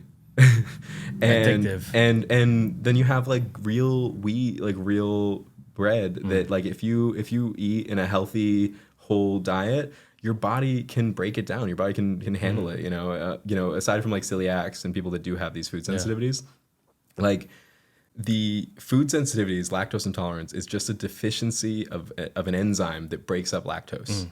And you know, I think part of that is a a response, and human bodies are very adaptive, and part of that is a response to the type of dairy that people are fed. You know, it's not like all these oat milks and low fat, fat free. You know, I get organic grass fed whole wheat milk. I think, yeah, I think you and I have the same milk. People hate us. But again, it's 50 cents more, $1 more, and your whole life is better because you're making these little again changes. If you're lactose intolerant, again if you do have sensitivities towards dairy, obviously not for you. And there are some people that invest in trying to build up that tolerance back, you know, because they've been eating like dairy products that are devoid of the other nutrients that are, you know, your body makes these enzymes out of something, out of the food you eat. Sure. And if you're eating Wonder Bread, you don't have the nutrients to make lactase. Yeah. But if you're eating a variety of whole foods and like a well-rounded diet, your body has the raw materials. And if you're moving around, exercising, you're stimulating it to use those materials to metabolize, synthesize these these things, you know, enzymes or microbiome, things like that. It's your body's building all this stuff up to be able to process these foods. And I think I'll break it down to the sense of like simplicity of, would you say that, I don't know, your bowel movements are solid? Like you're not, like a lot of people who I do you I think we talked about, do you know Mango Mike? Yeah, I know Mango Mike. Yeah. So he had a shouts out Mango Mike. Yeah, I think he still is like affiliated with this company that does like preventative health with like actual like doctors and things like that. I think there's certain universities that are part of it as well. And one of the things they track is bowel movements and what they present as. And there's certain ones that are healthier. You know, like I heard this some comedian said that he found out like in his long-term relationship when he started living with her that you're not supposed to have diarrhea every day. Oh, and he's like that was just how it was every single day. And then his wife was like, that's not normal. Yeah. And he's like, oh. And so then he addressed it, but it goes back to that. My not knowing, right? But the thing is, like, you pulled your friends. What did you? No, I mean, for example, that we're eating certain foods, and I don't remember the last time I got food poisoning. I don't remember the last time that I like had explosive bowel movements, you know, and stuff like that. Like, it's pretty freaking solid. You know, like I'm just. But you also have. But it's so common for a lot of people. Yeah. They're like, oh, I got food poisoning. Oh, I got food poisoning. And I threw up last night. Oh, you know. And that goes back. What is their solution? They go get the meds. Yeah. You know, and like some of that is nutritional. Calcium carbonate is just Tums, and that's just calcium. Magnesium is a stool softener. Calcium is a stool hardener. I do have magnesium supplements, like usually before bed. It calms the nerve impulses to the muscles. It helps you recover better. It's a natural muscle relaxant, and it also promotes healthy bowel movements. Yeah, I have it before bed, and then when I wake up, it's great. You know, it's a magnesium is a natural laxative, and if it's with a healthy diet, you're going to respond properly to it. But that's the thing is like it's if you build a body that can handle the inconsistencies throughout the day or like different foods and things like that, you're not going to have as many problems. But if you are giving yourself Wonder Bread, you know, if you're drinking corn syrup every day, your body's already out of whack. It's not going to be able to handle any variance. What is this bullshit? Yeah. You know, you get if you think fast food is food, then you know you're wrong. Yeah. Say how it is, John. Yeah, I mean, like I don't look at like a lot of fast food as food. You know, it's like it's a guilty pleasure. Maybe guilty pleasure for sure. Candy. Yeah. Or like I definitely have it once in a while. Yeah, and you know, I see the difference You feel the difference. Yeah, there's certain like companies where it's like an occasional like once a year like guilty pleasure or something like that. Like, oh, and then you have it, then you're like, oh, I did not feel good. Yeah. I still why don't did like I it. do Yeah, that? but it's like, it's a little reminder of like, that's why I don't have that regularly. It's scary. I have a friend of a friend. So my friend told me about this, and there's this farmer that he knows, and some government official came up to his farm one year and was like, here's a check, and for you not to farm this year for a certain crop. Yeah. Right? And I'm just like, what? You got paid by the government not to farm? Yeah. Like, that's wild to me. Yeah, I mean, they might want to. There's different reasons why they might be doing Supply, it. demand. Controlling the. It's more beneficial to pay them up front and tell them you don't have to waste the resources than it would be to fill the silos even more. A lot of the corn industry it's so bloated. That's the point. That we've got silos of corn that we'll never use. Never use. Yeah, and that's again, it's a political. In some ways, it's like it's this weird relationship where it's like. There's a lot of people who don't pay attention to it, though. Yeah, and it's like the farmers that it's relevant to, they're getting a check, and like this politician is supporting this company that's giving them that check, so they're like, that's my job security. So they have a personal interest in supporting these politicians, and that's part of it. Our nutritional culture is intimately related to our like the political world. And also, nowadays you have social media and like this everyone's got a platform to talk about, what they think is important. And I think a healthy response to that is to take it all in and try to build your perspective, 100%. not to just pick one person and be like, that's the person, they might be wrong. I'm wrong sometimes, sure, but it happens. And we got to be open to other perspectives and seeing like, as much as I believed this person, I still had issues going to the bathroom. So I need to try some other stuff. Yeah. I mean, I forgot, I think it was Ray Dalio's book, Principles. Assuming that you are not right is probably the best thing that you could do in any conversation. Because like, if I am coming into this conversation right now, assuming that everything I know about fitness is correct, I will not hear your perspective on a certain subject of fitness that I believe to be correct. The Dunning-Kruger Effect? No. The Dunning-Kruger Effect is basically the more educated you are in a subject and the more actual expertise you have in it, the less confident you are because you know how all those things could be like disputed. Whereas if you don't have a background in it and you get a little bit of information, you get super confident in it because you trust that person and you don't have other conflicting information. Sure.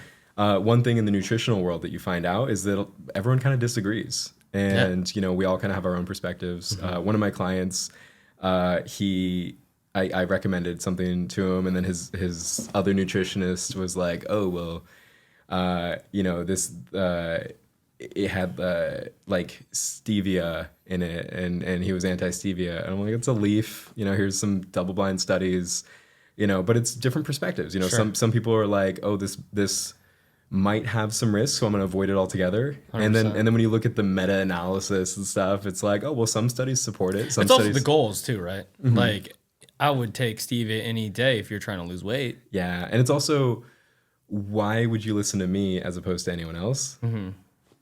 I mean, because of the way you look, because of the way I function. It's like, and I have stevia. It's we got to take into account like all the information, and I try to have a healthy amount of confidence in it. What did you say last time? You said having a functional, aesthetically pleasing body, this is not the exact words that you use, gives me confidence to say what I'm saying. Basically, I'm a little bit of an authority on the matter, and even in saying that, I say a little bit as a qualifier because there are other people that are also really healthy that disagree with me, and like who do have also a great body and functional body. And I not many of them though. Yeah, and I love to share my passions, and I spend a lot of time and energy trying to better understand these things. And you know, for me, Yeah, clearly, dude. Every time that I talk to you, you know more things than the time before, for sure. and I love sharing the stuff out of passion, and sometimes that's interpreted as like know-it-allism. Yeah.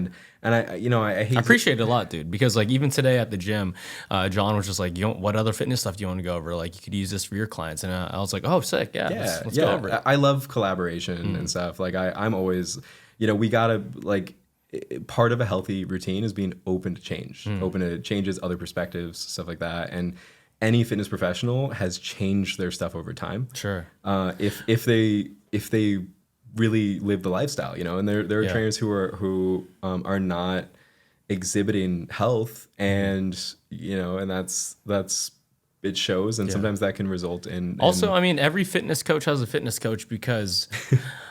We all learn from somewhere. You learn from somewhere. Like, I am the coach I am because I picked up certain things that I liked about kettlebells, certain things I liked from John, certain things I liked from CrossFit, certain things I liked from ultramarathon running, you know? We are collective learners. 100%. Have you ever been to France? No, I have not. But you know that Paris is the capital. Sure. How do you know that?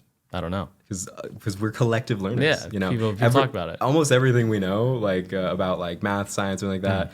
I was going to say grade school, but I don't think we learned about Paris in grade school. Aside from personal experience, like everything we learned is from other people, from generations before us that have collected this information and shared it with us. Yeah. And, you know, I mean, I think it's the ultimate purpose, like to pass down what you know that is beneficial for the people coming up, right? And we're blessed enough to be able to pass down knowledge that is we know for a fact is beneficial to the human body, right? And I guess, but back to my point of what's the difference between you than any other trainer? Because every time that I train with you, dude, I learn so much. And it's different than all types of trainers that I have spoken with in the fit Los Angeles area. Thank you so much for saying that. Yeah, of course. I try to carve my own path. Yeah, I mean, it's definitely unique, dude. You know, and I would say it's intimidating to a lot of people because you could do so many cool things. I burn very bright. Yeah, you burn very bright. And it can come off as intimidating because, like what you just said, it could come off as like a know-it-all because you just love sharing it. Yeah. Right? I don't interpret it that way, but I could see how you just said that about other people. And, you know, that is maybe a result of conditioning over decades to produce a lot of energy and be able to throw it out freely. Sure. Because I'm gonna burn anyway. I'm gonna express energy. Everything I do. The time will pass. Well, and like I eat. Yeah. And like my body's got to put that energy somewhere. Yeah. And that's why he eats a lot of food, guys. I eat a lot of food.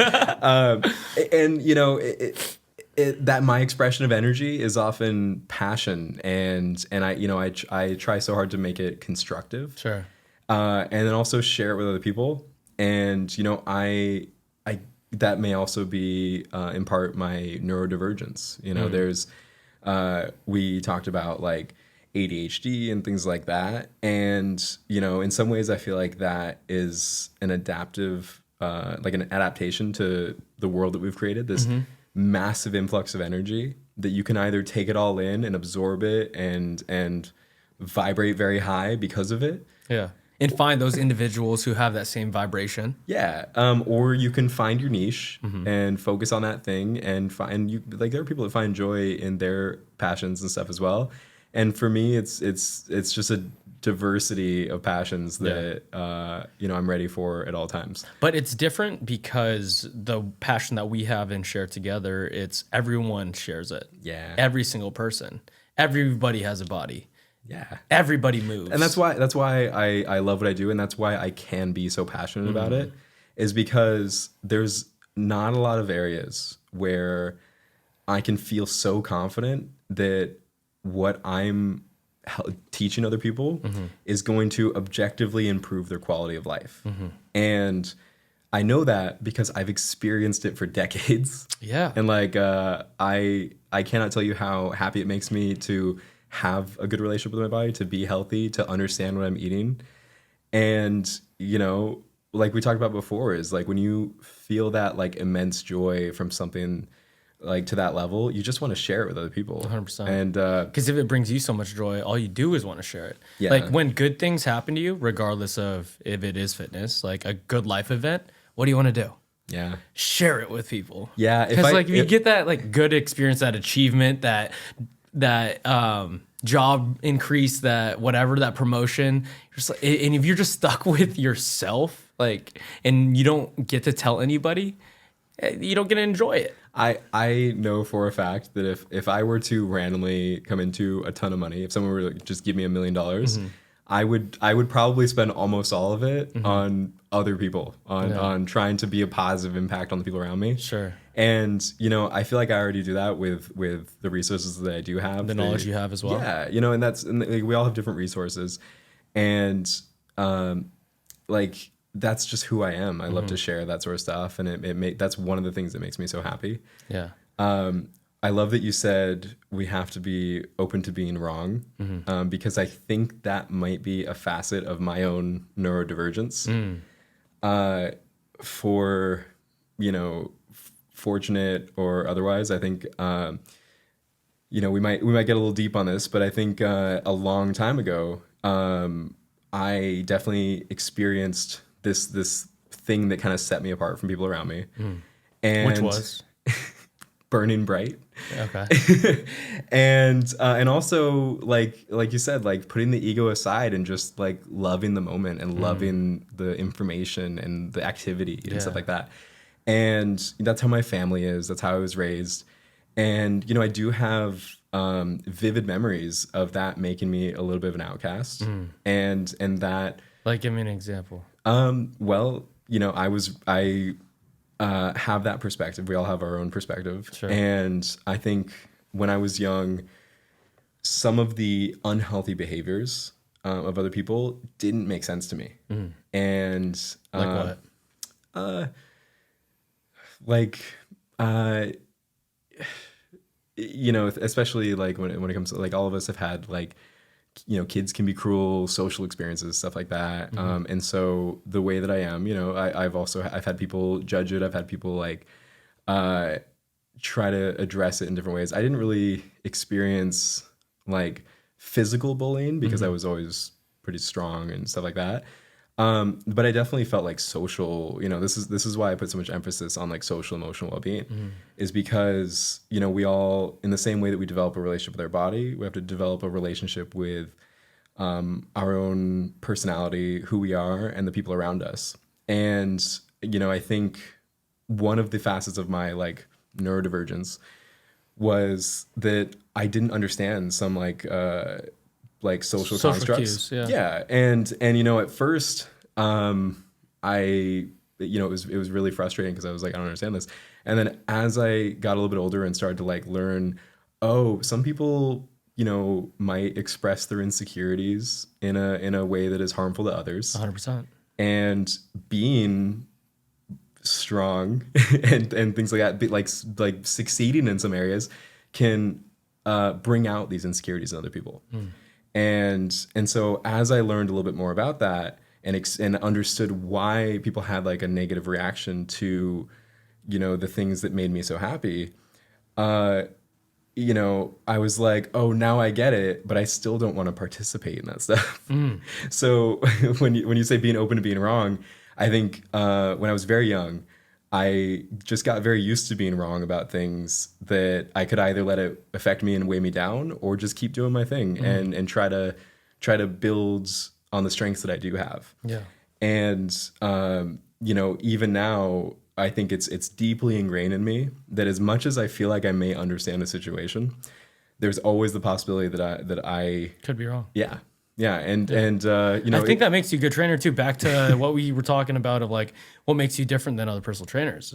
It's because like you could see the possibilities of a different way, and you could adapt it in your own way, and now you're a better trainer altogether. Yeah, thank you. Yeah. And I think you know, we all bring different things and stuff like that, and you know, for me, it's so in my nature to just like collaborate and share and like try to understand stuff like that, that it's so automatic that like if I'm driving and somebody cuts me off, like the first place my mind goes is like, I've been there. Like maybe they like I don't know what's going on in their car. Maybe they're really stressed. Maybe they're late for work. I'm like, did it really, like, does it still affect me? Nah. Like they're there. Yeah, dude, I don't have a lot of road rage. Maybe they actually didn't see me. I don't know. But it's like that when it's the same as all these other healthy habits is when you build up a habit of like, I might be wrong, or maybe like, it's deeply understanding. You don't know what people are going through too. Yeah. Right? Yeah. If you bring it back to that car example, I definitely have friends and family members who say violent things when someone cuts them off. And I'm just like, yo, why are you saying that? Come on. It's an unhealthy response. Yeah, don't do that. One of the things I like to say is that, like I said, with everything's an expression of energy. The best healthy habit we can do is to try to be constructive rather than destructive.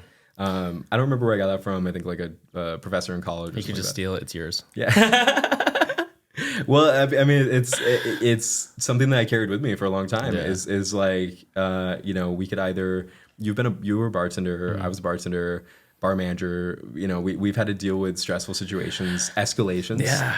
And being able to identify that and de-escalate. Yeah, people who are intoxicated are very aggressive sometimes.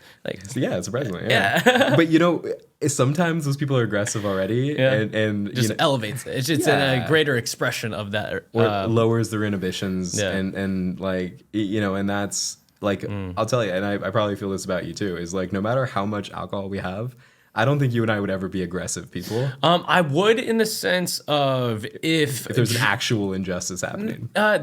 So or no, if a buddy of mine got into a tiff or something, right, and had to or started a fight, I would put my drink down, and I'd be like, all right, I guess we're doing this because he's a friend or whoever it is. Like I'll either try to break it up or if they're going hard, join the party. I'm a bit of a pacifist, and one thing they say is that the stronger you get, the better you can fight, the less you need it. Yeah, because if there's a fight, I don't think I'd ever start one. Oh yeah, and if there's a fight between two people, I don't need to escalate in any way. I don't need to like harm anyone, because I know other methods of controlling the situation. If you were in a defense, you probably would, though.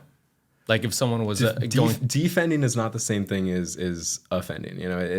Yeah, but like you might have to offend to defend.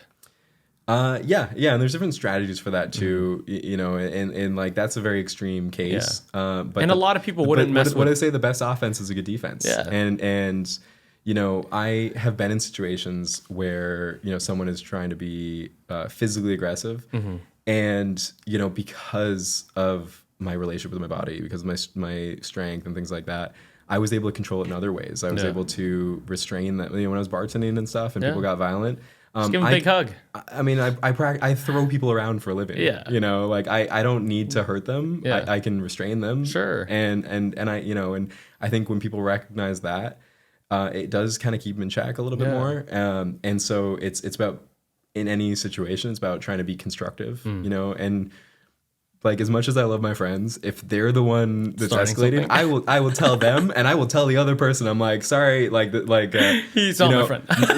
Well, no, I would say like that, he's absolutely my friend, but I would say like, we can't change what's already happened, but we can address it where it's at. Yeah. And it's a good way of going to it.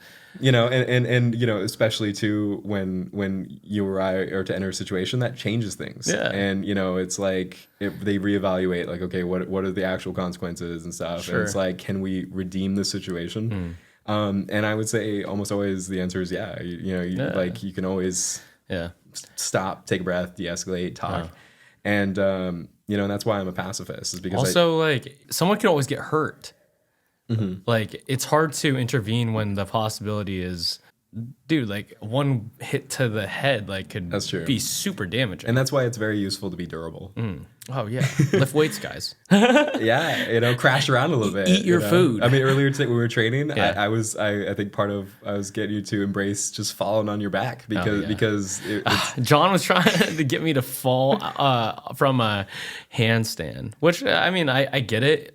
I need to work on my lower we back can practice flexibility. falling. Yeah, you can practice falling. And like I said, this is the absolute worst case scenario. You fall from the ground to the ground, and like you're already conditioned enough that I already knew you weren't gonna get hurt. Yeah. So it's like sometimes you just got to take a little bit of hit, and that will stimulate your body to adapt and become more durable. That's anti-fragility. What are the objective qualities about your coaching, circling back around, that are different than other coaches?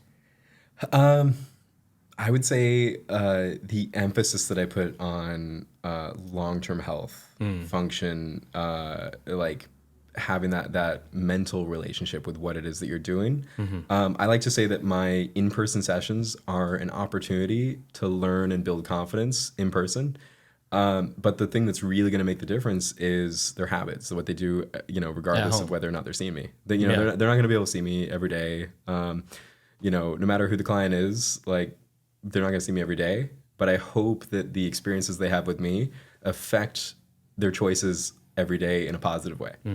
And if I can have that impact on each of my clients over time, then I can be happy to know that like every day for the rest of their life has been improved in some way because we've learn something together. Yeah. And I learn a lot from my clients too. 100%. They have a problem and you don't understand it too clearly, you're going to do research on it.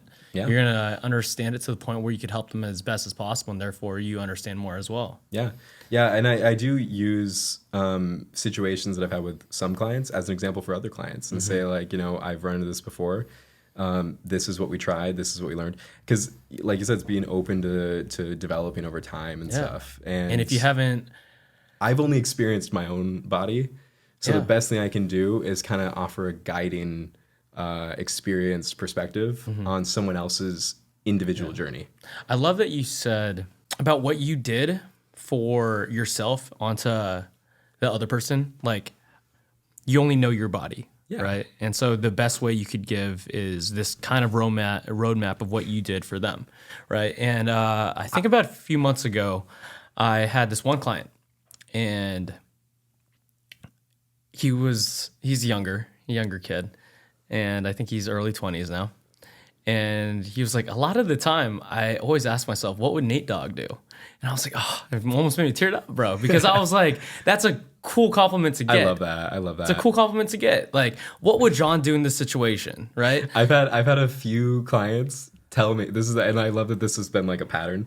I've had a few clients tell me that when they were in a situation, and a lot of times it's like a social situation too. A lot of times it's like, like it goes back to that social, emotional well-being. I've had a number of clients say that they could hear my voice in their head telling them like what I would encourage them to do. Yeah.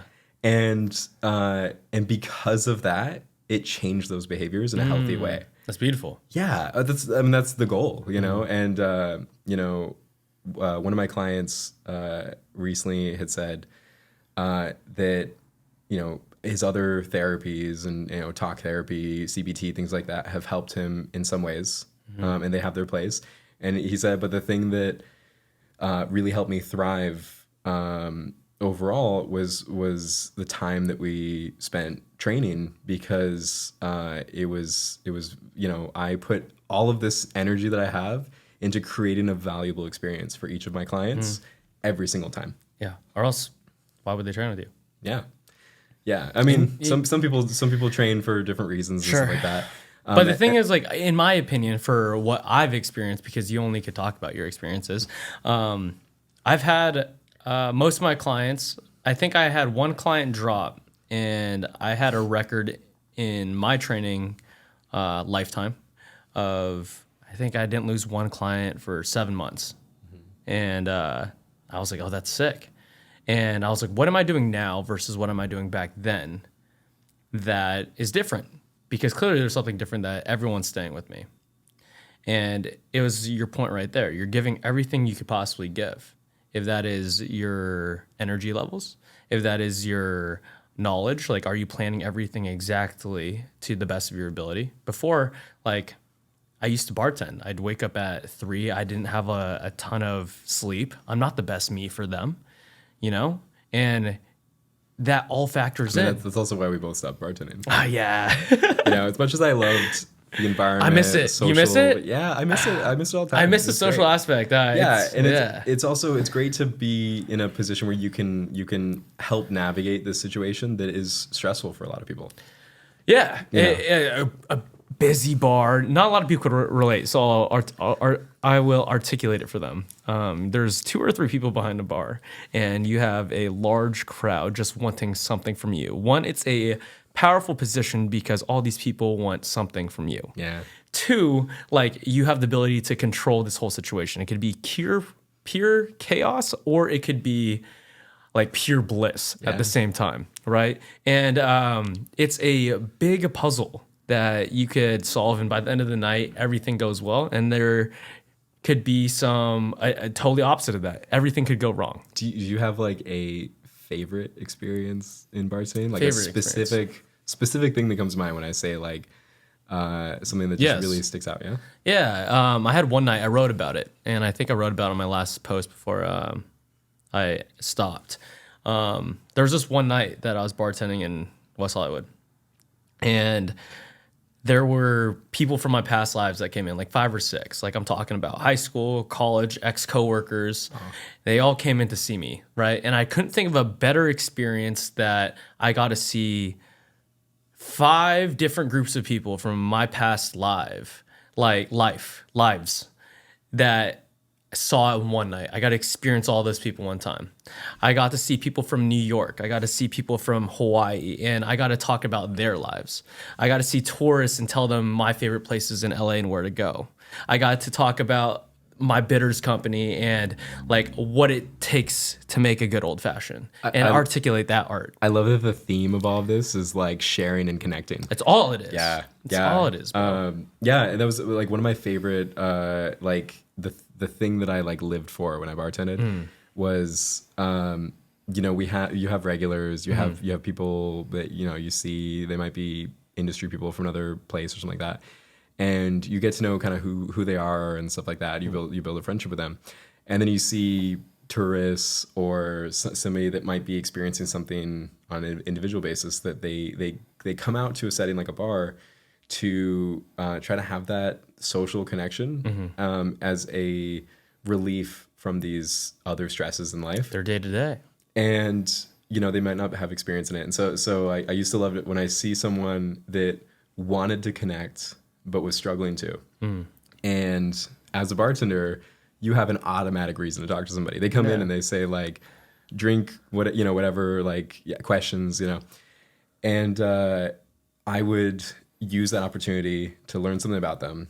And then if something about them was something that would vibe with one of the other people that I knew there, then I would someone else them. At your bar. Yeah, I would connect. Hey, John, this is Jerry. Like, oh, you're both engineers. Yeah. And then you would introduce them, and then I would like fuck off to the back. Yeah. I would be like, let that do flourish. And it's such a great like I love to hear like a year or two later that they're like hanging out, they're like good friends, they're like got projects together. They one of them introduced the other one to their now wife. Like that's sick. That's a cool problem. Yeah, it's so cool. I mean, not a cool problem, cool experience. Yeah, it's so cool to see these like connections just blossom. And you are the connector. Yeah. There's this one time, it was I think my second to last day bartending. This couple came in and I was like, "You guys look familiar," and then they were like, "Yeah, dude, like we came here for our first date. Like you gave us a piece of paper that allowed us to play this game, and I don't think if it was for that piece of paper and the pens that you gave us, we would have got along." Because they looked awkward. They had a thing to connect on. Yeah, and you identified that, and that's a skill. That's a skill. Yeah, they're talking about, oh, there's this game. I wish we had a piece of paper and pens. And I was like, here you go, guys. And I walked away.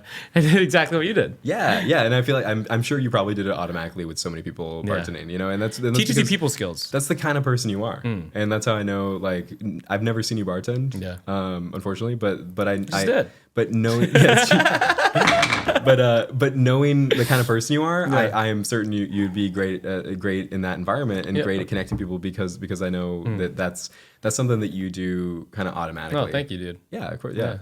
What do you have a favorite experience? It's been a few years out for you. Yeah, I haven't bartended since before COVID. Yeah. 2019. Yeah, many years. 2020. I stopped at when COVID hit. The bar I was bartending at closed down for good, and I never looked back.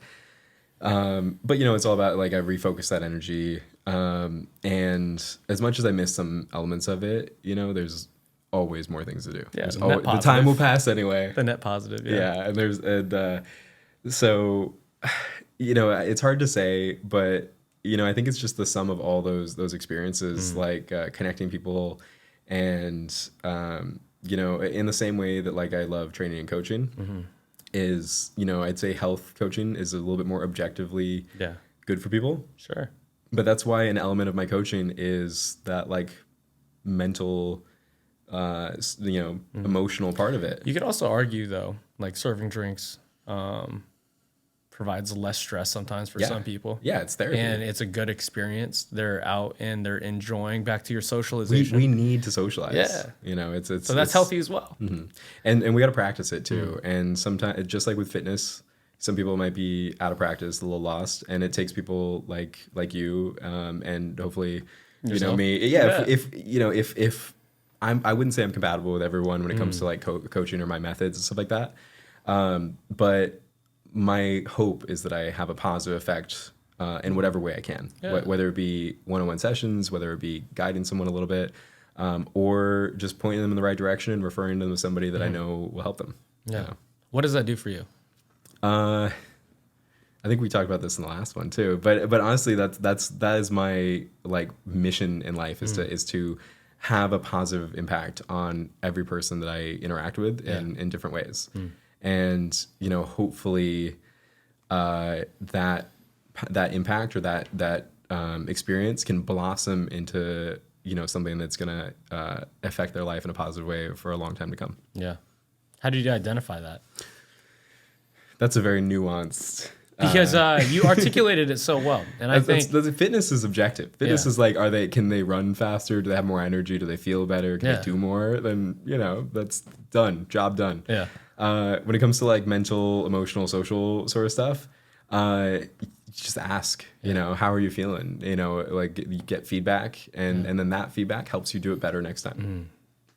Sorry to interrupt. No, that's right. Did you ever get into, I guess, the negative aspects of the bartending life? I mean, yeah, it's a balancing act. It's a balancing act, yeah, for sure. After hours, drinking a lot. I think because I don't know anyone. I keep forgetting you used to bartend. Like I only know. Do you know who Dr. Andy Galpin is? Who is that? Dr. Andy Galpin. Yeah, the name sounds familiar. He was on Huberman a few times. He is one of the top researchers at CSU Fullerton. Okay. He does a lot of studies on athletic performance. And basically, I bartended with one of his students. And it was the only other bartender I knew who was in the health and fitness space. Yeah. Because everyone else is in the health and fitness space. I was like, whoa, I got one. So I bartended in West Hollywood for a while, where Rowdy Town. Part of the job is being aesthetic. Yeah. So a lot of the people I worked with were very fit. Okay. Whether it was healthier or not. Sure. And so that you had to balance that. And a lot of the bartenders I worked with, they would set boundaries themselves. They would say like, I'm not drinking. That's cool. For this whole month, this whole year, whatever. I didn't know. I didn't have that experience at all. And I think it's all about like moderation and balance and things like that. And like, are you making like? In some ways, I do feel like alcohol can be a social lubricant. It can, it has its place in society. It's evolved with us. It's been around for a very long time. Yeah. But then it's also like anything else, like sugary foods or any other substances. It can be addictive. That's why I am passionate about mushrooms, because it is physiologically impossible to have a mushroom habit. You can't do it every day. Don't work. Explain. Well, your body builds up a tolerance immediately, so you have to like. A lot of people do microdoses though. Yeah, but they're not getting a psychedelic experience out of that. No way. Yeah, it's the whole point of a microdose is that it's sub-perceptual. I would put that in the same category as like a supplement. It's like a mineral supplement. Like great. Hopefully it's having a positive effect on their neurochemistry. Yeah. And then the whole premise of like psychedelic integration therapy is that you're integrating this experience into a healthy life outside of that. It's all about balance. I didn't drink until I was 21. My 21st birthday, I had my first drink ever. Because I was an athlete. And even after, my sister also modeled that for me. My sister is 39 now, and she's never drank in her life. Wow. And her excuse was, I'm an athlete. I don't want to, and that was an easy excuse. I tell people like, I got a game tomorrow. I can't, and they were like, that's a good excuse. Yeah, That's an excuse. I guess we could use that too. Like we're trainers. Like if someone's like, "Hey, why don't you drink tonight?" I'm a trainer. But then there's also like, I want to be honest with people. I don't gatekeep anything. Like in moderation, I drink. I in moderation. But it's are you doing it in a healthy way? Are you doing it that way, or is it something that's going to be? Yeah, we were just talking about we eat ice cream. Yeah, I love ice cream. Yeah. But the thing is, we do the things that allow us to have ice cream once in a while. Yeah, it's balanced. We work hard. Actually, one of the pros of training the way I do is that I just can't seem to eat enough. Like whatever food it is, I just got to get more. Stay shredded. Yeah, I do. I do. Even in the choices of foods I make, like I said, I have the substantial foods first, and then I top it off with the dessert. I actually didn't know about eating your proteins first. And it allows the other food to be less detrimental to you. It actually works both ways. What do you mean? So the fats and the proteins slow your absorption of the carbohydrates, lowers the glycemic index because it's occupying your digestive system. And so their work, it's, you can only process so much at a time. So it's kind of intermingled in there. It has to work in more slowly. If you just have carbs, then it's quick digested very quickly.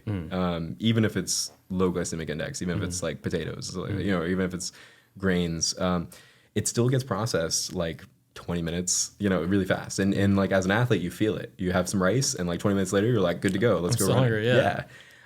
If you have the protein first, you definitely feel it. Yeah, if you have the protein first, it takes longer. It doesn't even get processed until like later in your digestive system. But in the meantime, it satiates the acids. It slows down the processing of the carbs.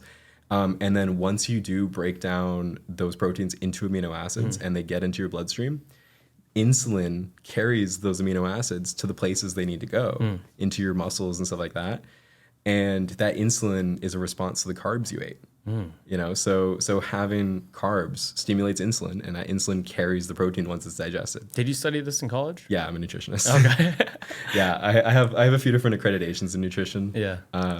But it's also, like I said, it's about a passion for understanding like why these things work or why it functions the way that it does, because understanding it is so much more important than like knowing what to do. 100%.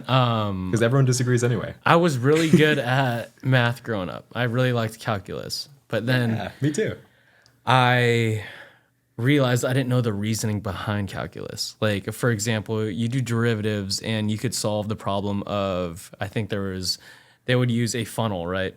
And you'd pour a ton of water in this funnel, and based on derivatives, it's been a long time, so correct me if I'm wrong, guys, is you could calculate the speed of which the water will funnel through that hole. Oh yeah, I mean everything we build is dependent on mathematics. Sure. And stuff like that. And so like I just articulated it in a way that's somewhat understandable, but I just liked solving problems. Yeah. And I would have understood and got to the answer a lot quicker if I understood the why of the problem. That's the is it the Pythagorean method? I don't know. Pythagoras was a mathematician, a teacher, philosopher, and he made the Pythagorean theorem. Do you know the Pythagorean theorem? A squared. Okay. Yeah. B squared equals C squared? Yeah, exactly. Okay. The sum of the square angles of a right triangle equal the hypotenuse squared. Oh, I'm so happy that I remember that. Well, and I would be a bad math major. well, that, but also like in some ways that's also satisfying. It's like flow state to like I when I did like math and logic, it was therapy. It felt good because it's objective. I loved algebra. I loved calculus. Yeah. We're analytical people, and so it's good to exercise that too. I think it just came down to problem solving. Like even to this day, I treat my calendar like a problem solving. Like I was like, how do I fit John into this week? Yeah. How do I fit a workout? Oh yeah, you plan this like a month, 2 months out. Oh and yeah, and I respect that. Some people think I'm crazy, bro. No, I got that, and I was like, all right, that day, I think it's more of a motivation to stick to it as well. Yeah. Because in LA, that's hard to find. Yeah, you know? dude. I planned this trail run with this girl, and a month and a half out. And we went on it. Is it a date? No, it's just like I met her at my birthday. Another friend brought her, and she was like, "Yeah, I've been thinking about trail running." I was like, "Oh, let's go." So I hit her up the day after my birthday, and we planned this trail run. And she was like, "Yeah, like I don't know anyone who does that."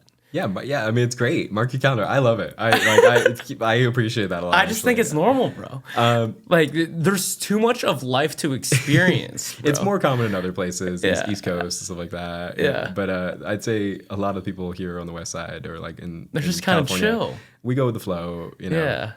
And tentative plans are big here. We'll be like, yeah, we'll see where we land. And often that means that the original plans don't happen, but sometimes you happen upon like other plans that are great too. So, How do you schedule your clients? And you said you have 25 clients, and that's a lot to schedule, bro. So not all of them are all the time. Okay. You know, so some of them live in other areas. Still, regardless. But this is also something I wanted to mention too when you talked about like dropping, like losing clients and things like that. Is I don't really see it in the same way. I think like even when I first take on a client, one of the things that I talk about is I am open to joining you in this journey, however it manifests over time, because they're going to be on that journey regardless. You know, just because they're not working with you doesn't mean that they don't still have a relationship with their body and stuff like that. Well, the goal of it, right, is for them not to need you eventually. Exactly. Yeah, or check in. You know, it's not needing. We never need a trainer. Okay. All we can do is kind of help them in their own journey to build their own health and fitness and habits. A better version of themselves. Yeah, I mean, they can get that from the internet. They can get that from like lots of different trainers, stuff like that, in different ways. I feel like the biggest thing though is accountability. Yeah. I used to think like, why do I have a job? Because people can just Google exercises. Sure. And then I have clients that straight up tell me I would not work out if you weren't standing right here, telling me, making me do it. 100%. And I'm like, hey, if I bring that value to somebody and they see it's worth it, it's the ultimate. I'm gonna make it worth it. It's the ultimate value. Yeah. It's all because you can look up all the workouts, right? Yeah. But it's the doing and showing up. Yeah, and it's also the foundation of understanding like the nuances of those exercises. You know, like even earlier today, we were going over overhead squat form, and like that's something that like both of us like we both know, but it's also about like having someone to make us practice it. You know, and like that's why I love working out with other trainers and coaches, because like they make me do stuff that I know I should do, but I haven't been doing. I mean, that's a perfect example today. Like most trainers only like doing what they're good at. Yeah, a lot of trainers but that's preferential training in general. That's a lot of people. That's not just trainers too. Anybody. Yeah, you know, it's the same reason why bodybuilders don't like to stretch. Yeah. They know they should, but often they're not doing yoga. Yogis don't want to weightlift. We all do that. And you know, if they're doing something, again, like building this relationship with your body can manifest in a lot of different forms. You don't have to do any one thing or another. I encourage my clients to try everything. I got a client that's doing, he's also a good friend too. He's doing swim, yoga, and weightlifting with me. You're swimming right now too? No. I mean, I'll swim, but he's like signed up for swim with the UCLA. Like he's taking these things on full on. UCLA got some good pools, guys. I went there. Yeah, well, and I'm like, if working with me has encouraged him to try other things that I'm not present for, it's even more fulfilling. Like, you know, and so. You know, it doesn't have to be one specific thing. It doesn't have to be 2 or 3. You know, it could be just an openness to trying all these different things out. Yeah. What are your favorite movements right now? Favorite movements right now?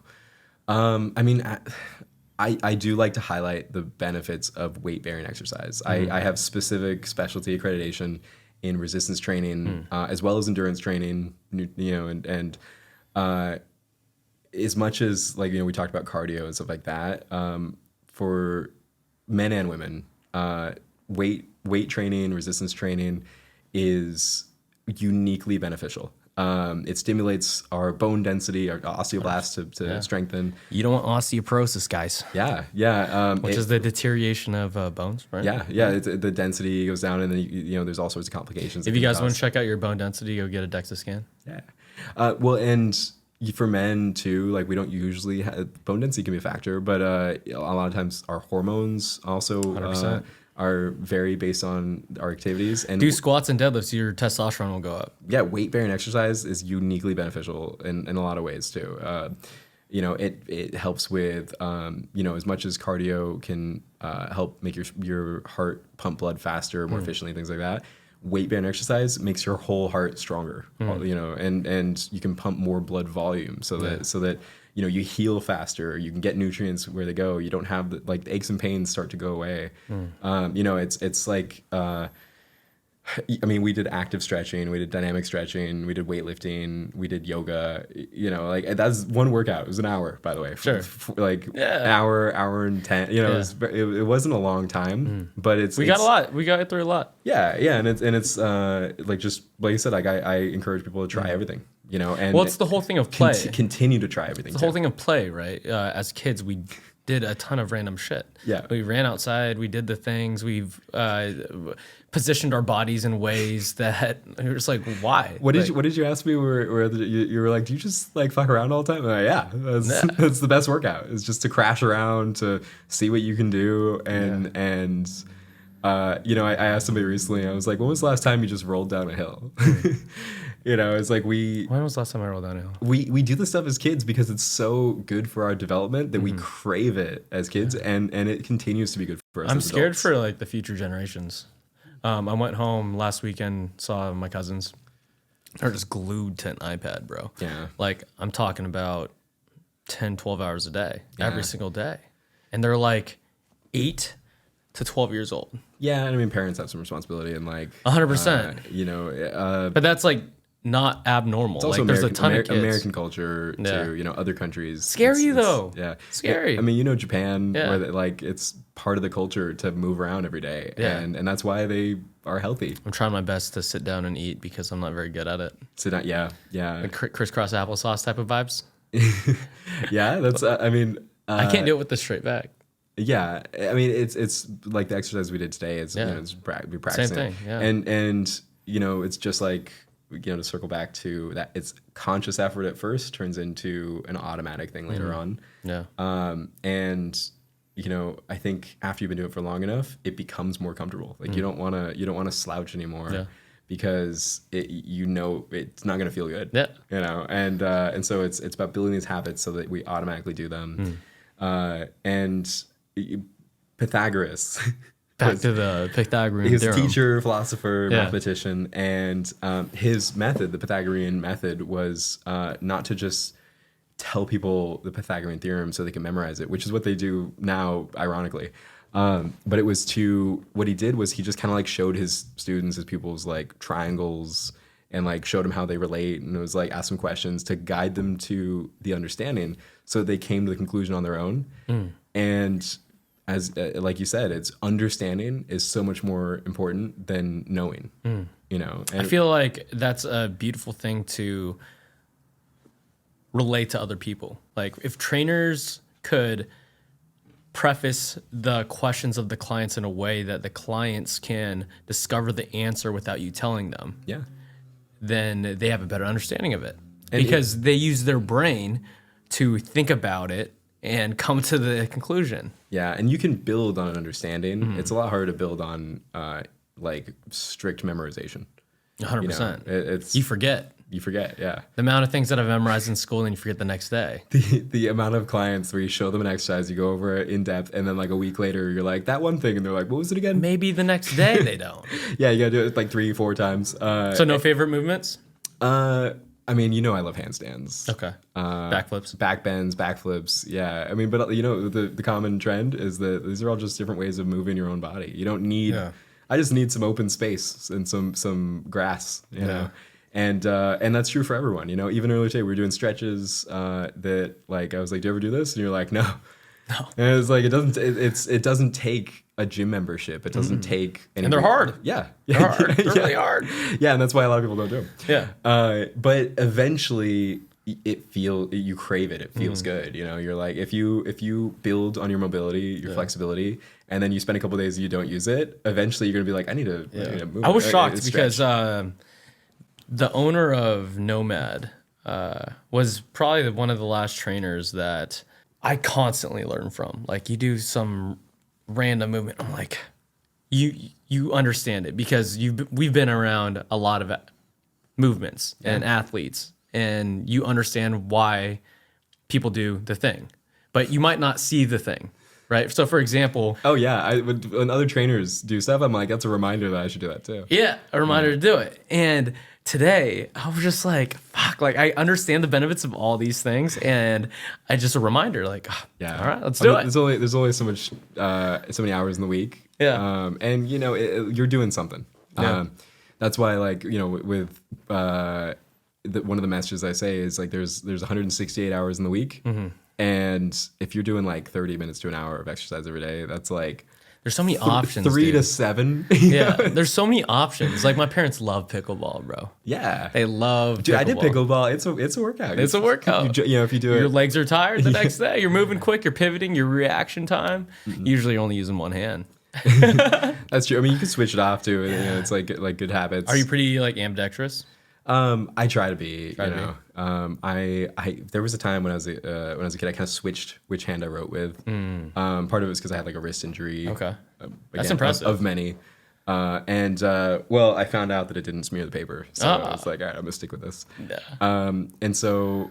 You write left-handed? I write right-handed because it doesn't smear the paper. But if you look at my papers from like first and second, they were all smeared that way. Okay, that makes sense. Yeah, because your hand goes right over what you just wrote. Yeah. And so when I like do different like movements now, I try to keep it even. You know, it's really good for you. Yeah. And you know, it's not always one or the other. So you know, we're dominant footed, we're dominant eyed. So a good test of this is just with both eyes open, point at something like 20 feet away. Yeah. And then close one eye and close the other. One of your eyes is accurate. The other one is like boop, a little bit further off. Oh, like way off. Yeah. Way off. Yeah, and it's interesting to find that out too. Running too. Everyone usually has a dominant leg that they stride off of. Yeah, and that's why when we did the stretches and the exercises today, right, then left. You know, and like the unilateral exercises are really valuable for that reason, is because, you know, if you're doing everything with both feet and like in the same movement and stuff like that, you're probably going to compensate. You're probably going to lean, you know, everyone does. We all do it. Yeah. And so if you split it up left and then right, then you have a better balance between the two. And also movements like single arm, single leg. Yeah. Just to balance it out. Yeah, that's you know, the first thing we did today was I had you grab one leg, and then we started doing some nerve flossing, some warm ups and stuff, and then you know we went to stretches left side, right side, and then we did the like combined movements, and then we went back. The push-up afterwards. one within the lunge was kind of crazy. Yeah. I mean, it's like there's so many variations.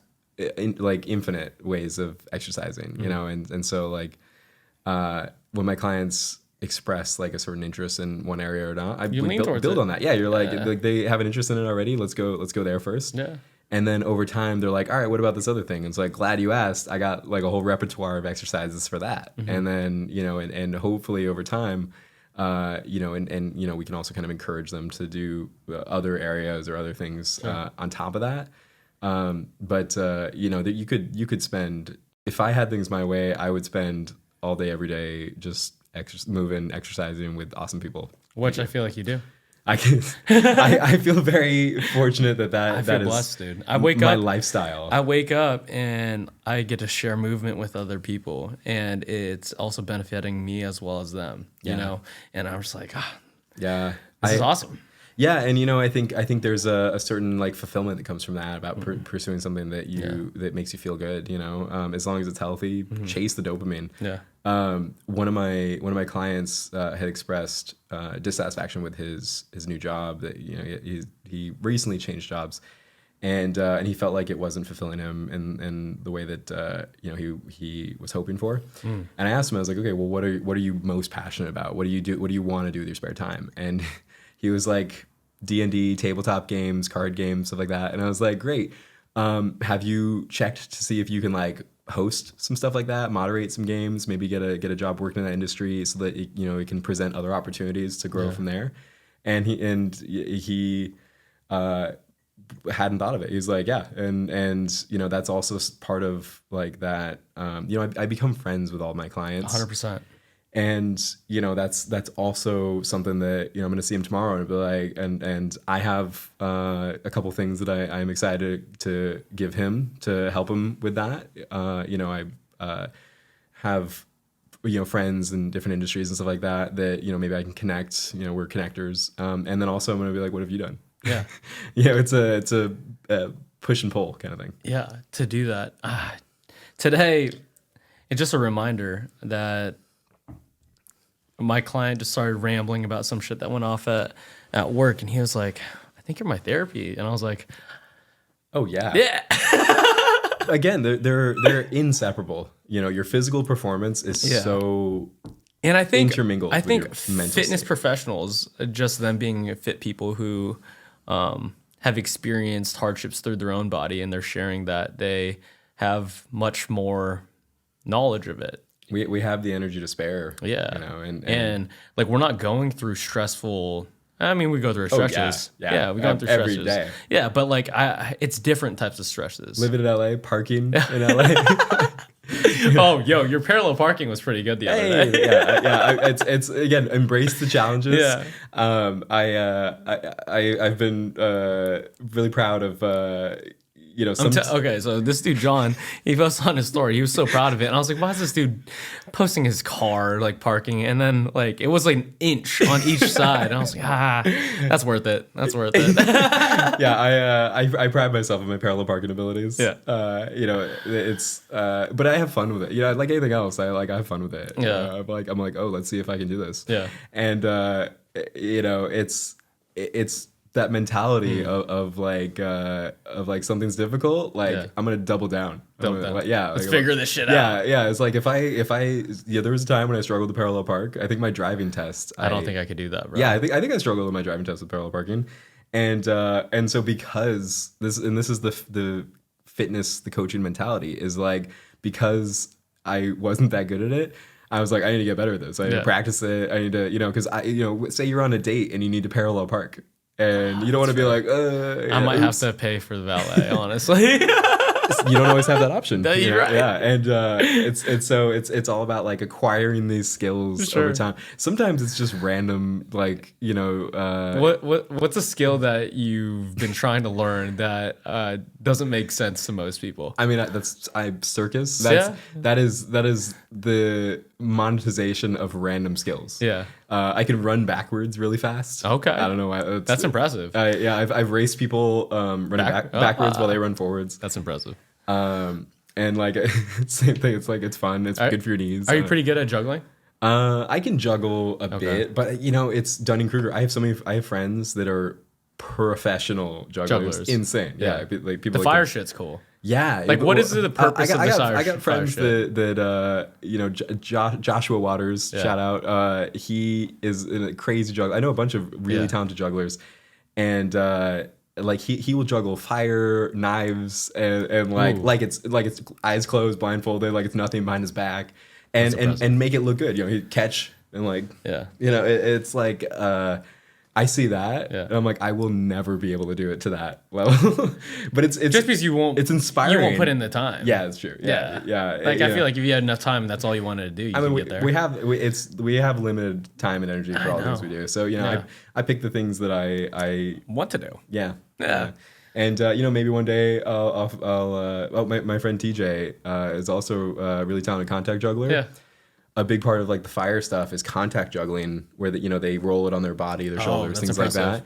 And like I practiced a bit of that, but again, when I see people that do that, like TJ really well, Josh can also do that really well too. Yeah, is like I see the time and energy that takes, and I'm like, let me forge my own path. So instead, I hold them with my feet and do some handstand contortions and stuff like that to kind of create my own style because I think that's a good use of my time and energy based on the skills that I have. Yeah, it makes it unique too. Yeah. But you're doing it your own way. Yeah, I had a friend who said people see you doing that and they just assume you can do all the other stuff. Yeah, 100%, because it's really fucking cool. Yeah, thank you. And I didn't add that in until much later when I already had these other skills to build on. And so, to circle back to, we all have passions, we all have skills that if we like look at ourselves and look at like how we want to spend our time, it's the answer is always clear. Is like if you're passionate about something, if you love something, then it won't feel like work. You just want to pour your energy into it, and usually there's jobs for that. Yeah. Usually usually people see the passion. Yeah. And they want to share it. They're like, what is that? Like, let me see more of it. Yeah. I mean, passion is like the fuel for like our fire, And I don't think passion is innate. I think passion comes from doing something long enough to be decent at it, and then decent enough long enough to be good at it, good enough long to be like pretty good at it. And I would argue that and then you're passionate about it. Yeah, I would argue that almost every single passion, if not every passion, started because someone else introduced them to it. We're collective learners, it's and if that's a friend, if that is a media, if that's because like so many people are learning shit from social media. Yeah, someone shared it through via this weird alien screen that people post content on. Yeah, and if that is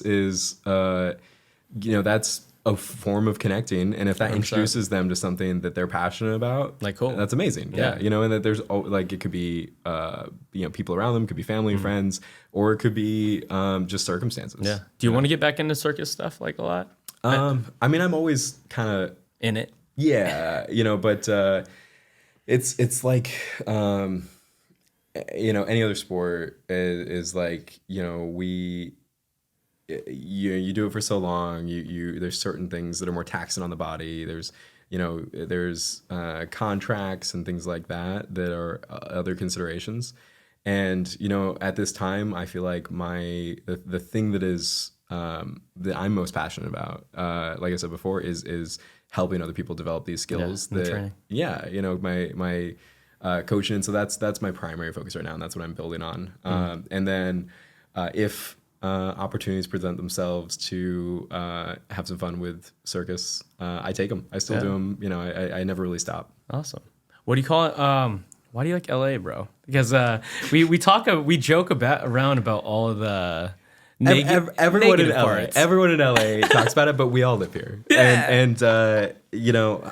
It's so expensive. There's no parking anywhere. I'm pretty optimistic. I'm always super optimistic. I want to say I love it here. I came here like twice. You came here twice. Yeah, partly because my sister lived here, and partly because I was in an industry that this is kind of a hub for that.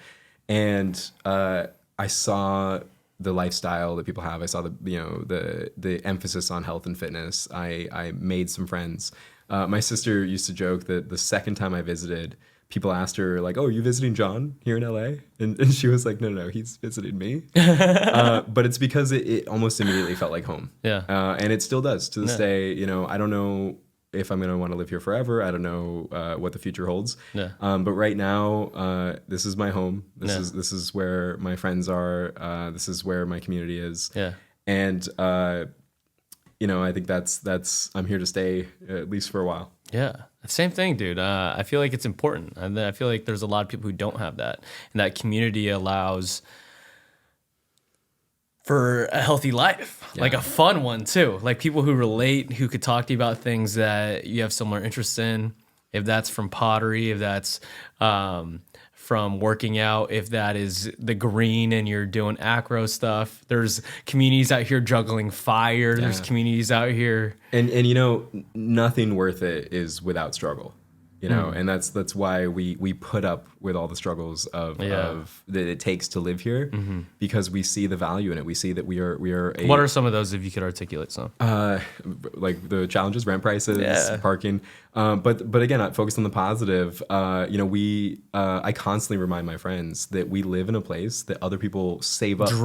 They save up for like a year or two just to visit for a week. Yeah. You know, and not without hardship. They visit and exhaust their savings sometimes. You know, and you know, I feel deeply happy that I get to live in a place that is such a center for American culture, that you know, like so many things originate from here, that I feel like not only am I getting a much more firsthand experience living here as opposed to other places, but I also have a real opportunity to make an impact on this wave that is going to ripple through the rest of the world. I forget about that a lot. Yeah, I forget about it a lot. Alan Watts, I love this quote. You are something that the whole universe is doing in the same way that a wave is something that the whole ocean is doing. Yeah, that's fucking awesome, dude. Yeah, I feel like there's so many people, they're like, oh, why do this? Like, it's not important. Like, I will not impact X, Y, Z. But the thing is, everyone has an impact on the group. The time will pass anyway. Yeah, right? But the thing is, it's important to acknowledge that what you do is important to the people that are directly around you. Yeah. That positive energy. Massively important. Like, between you and me to our groups, and then them to their groups, and then so on and so forth. It is exponential. Yeah. And that's why, you know, with Fire Fitness, I say it so many times, together we burn brighter. Together we burn brighter. I think we'll end it there, bro. Yeah. That was awesome. Where can everyone find you?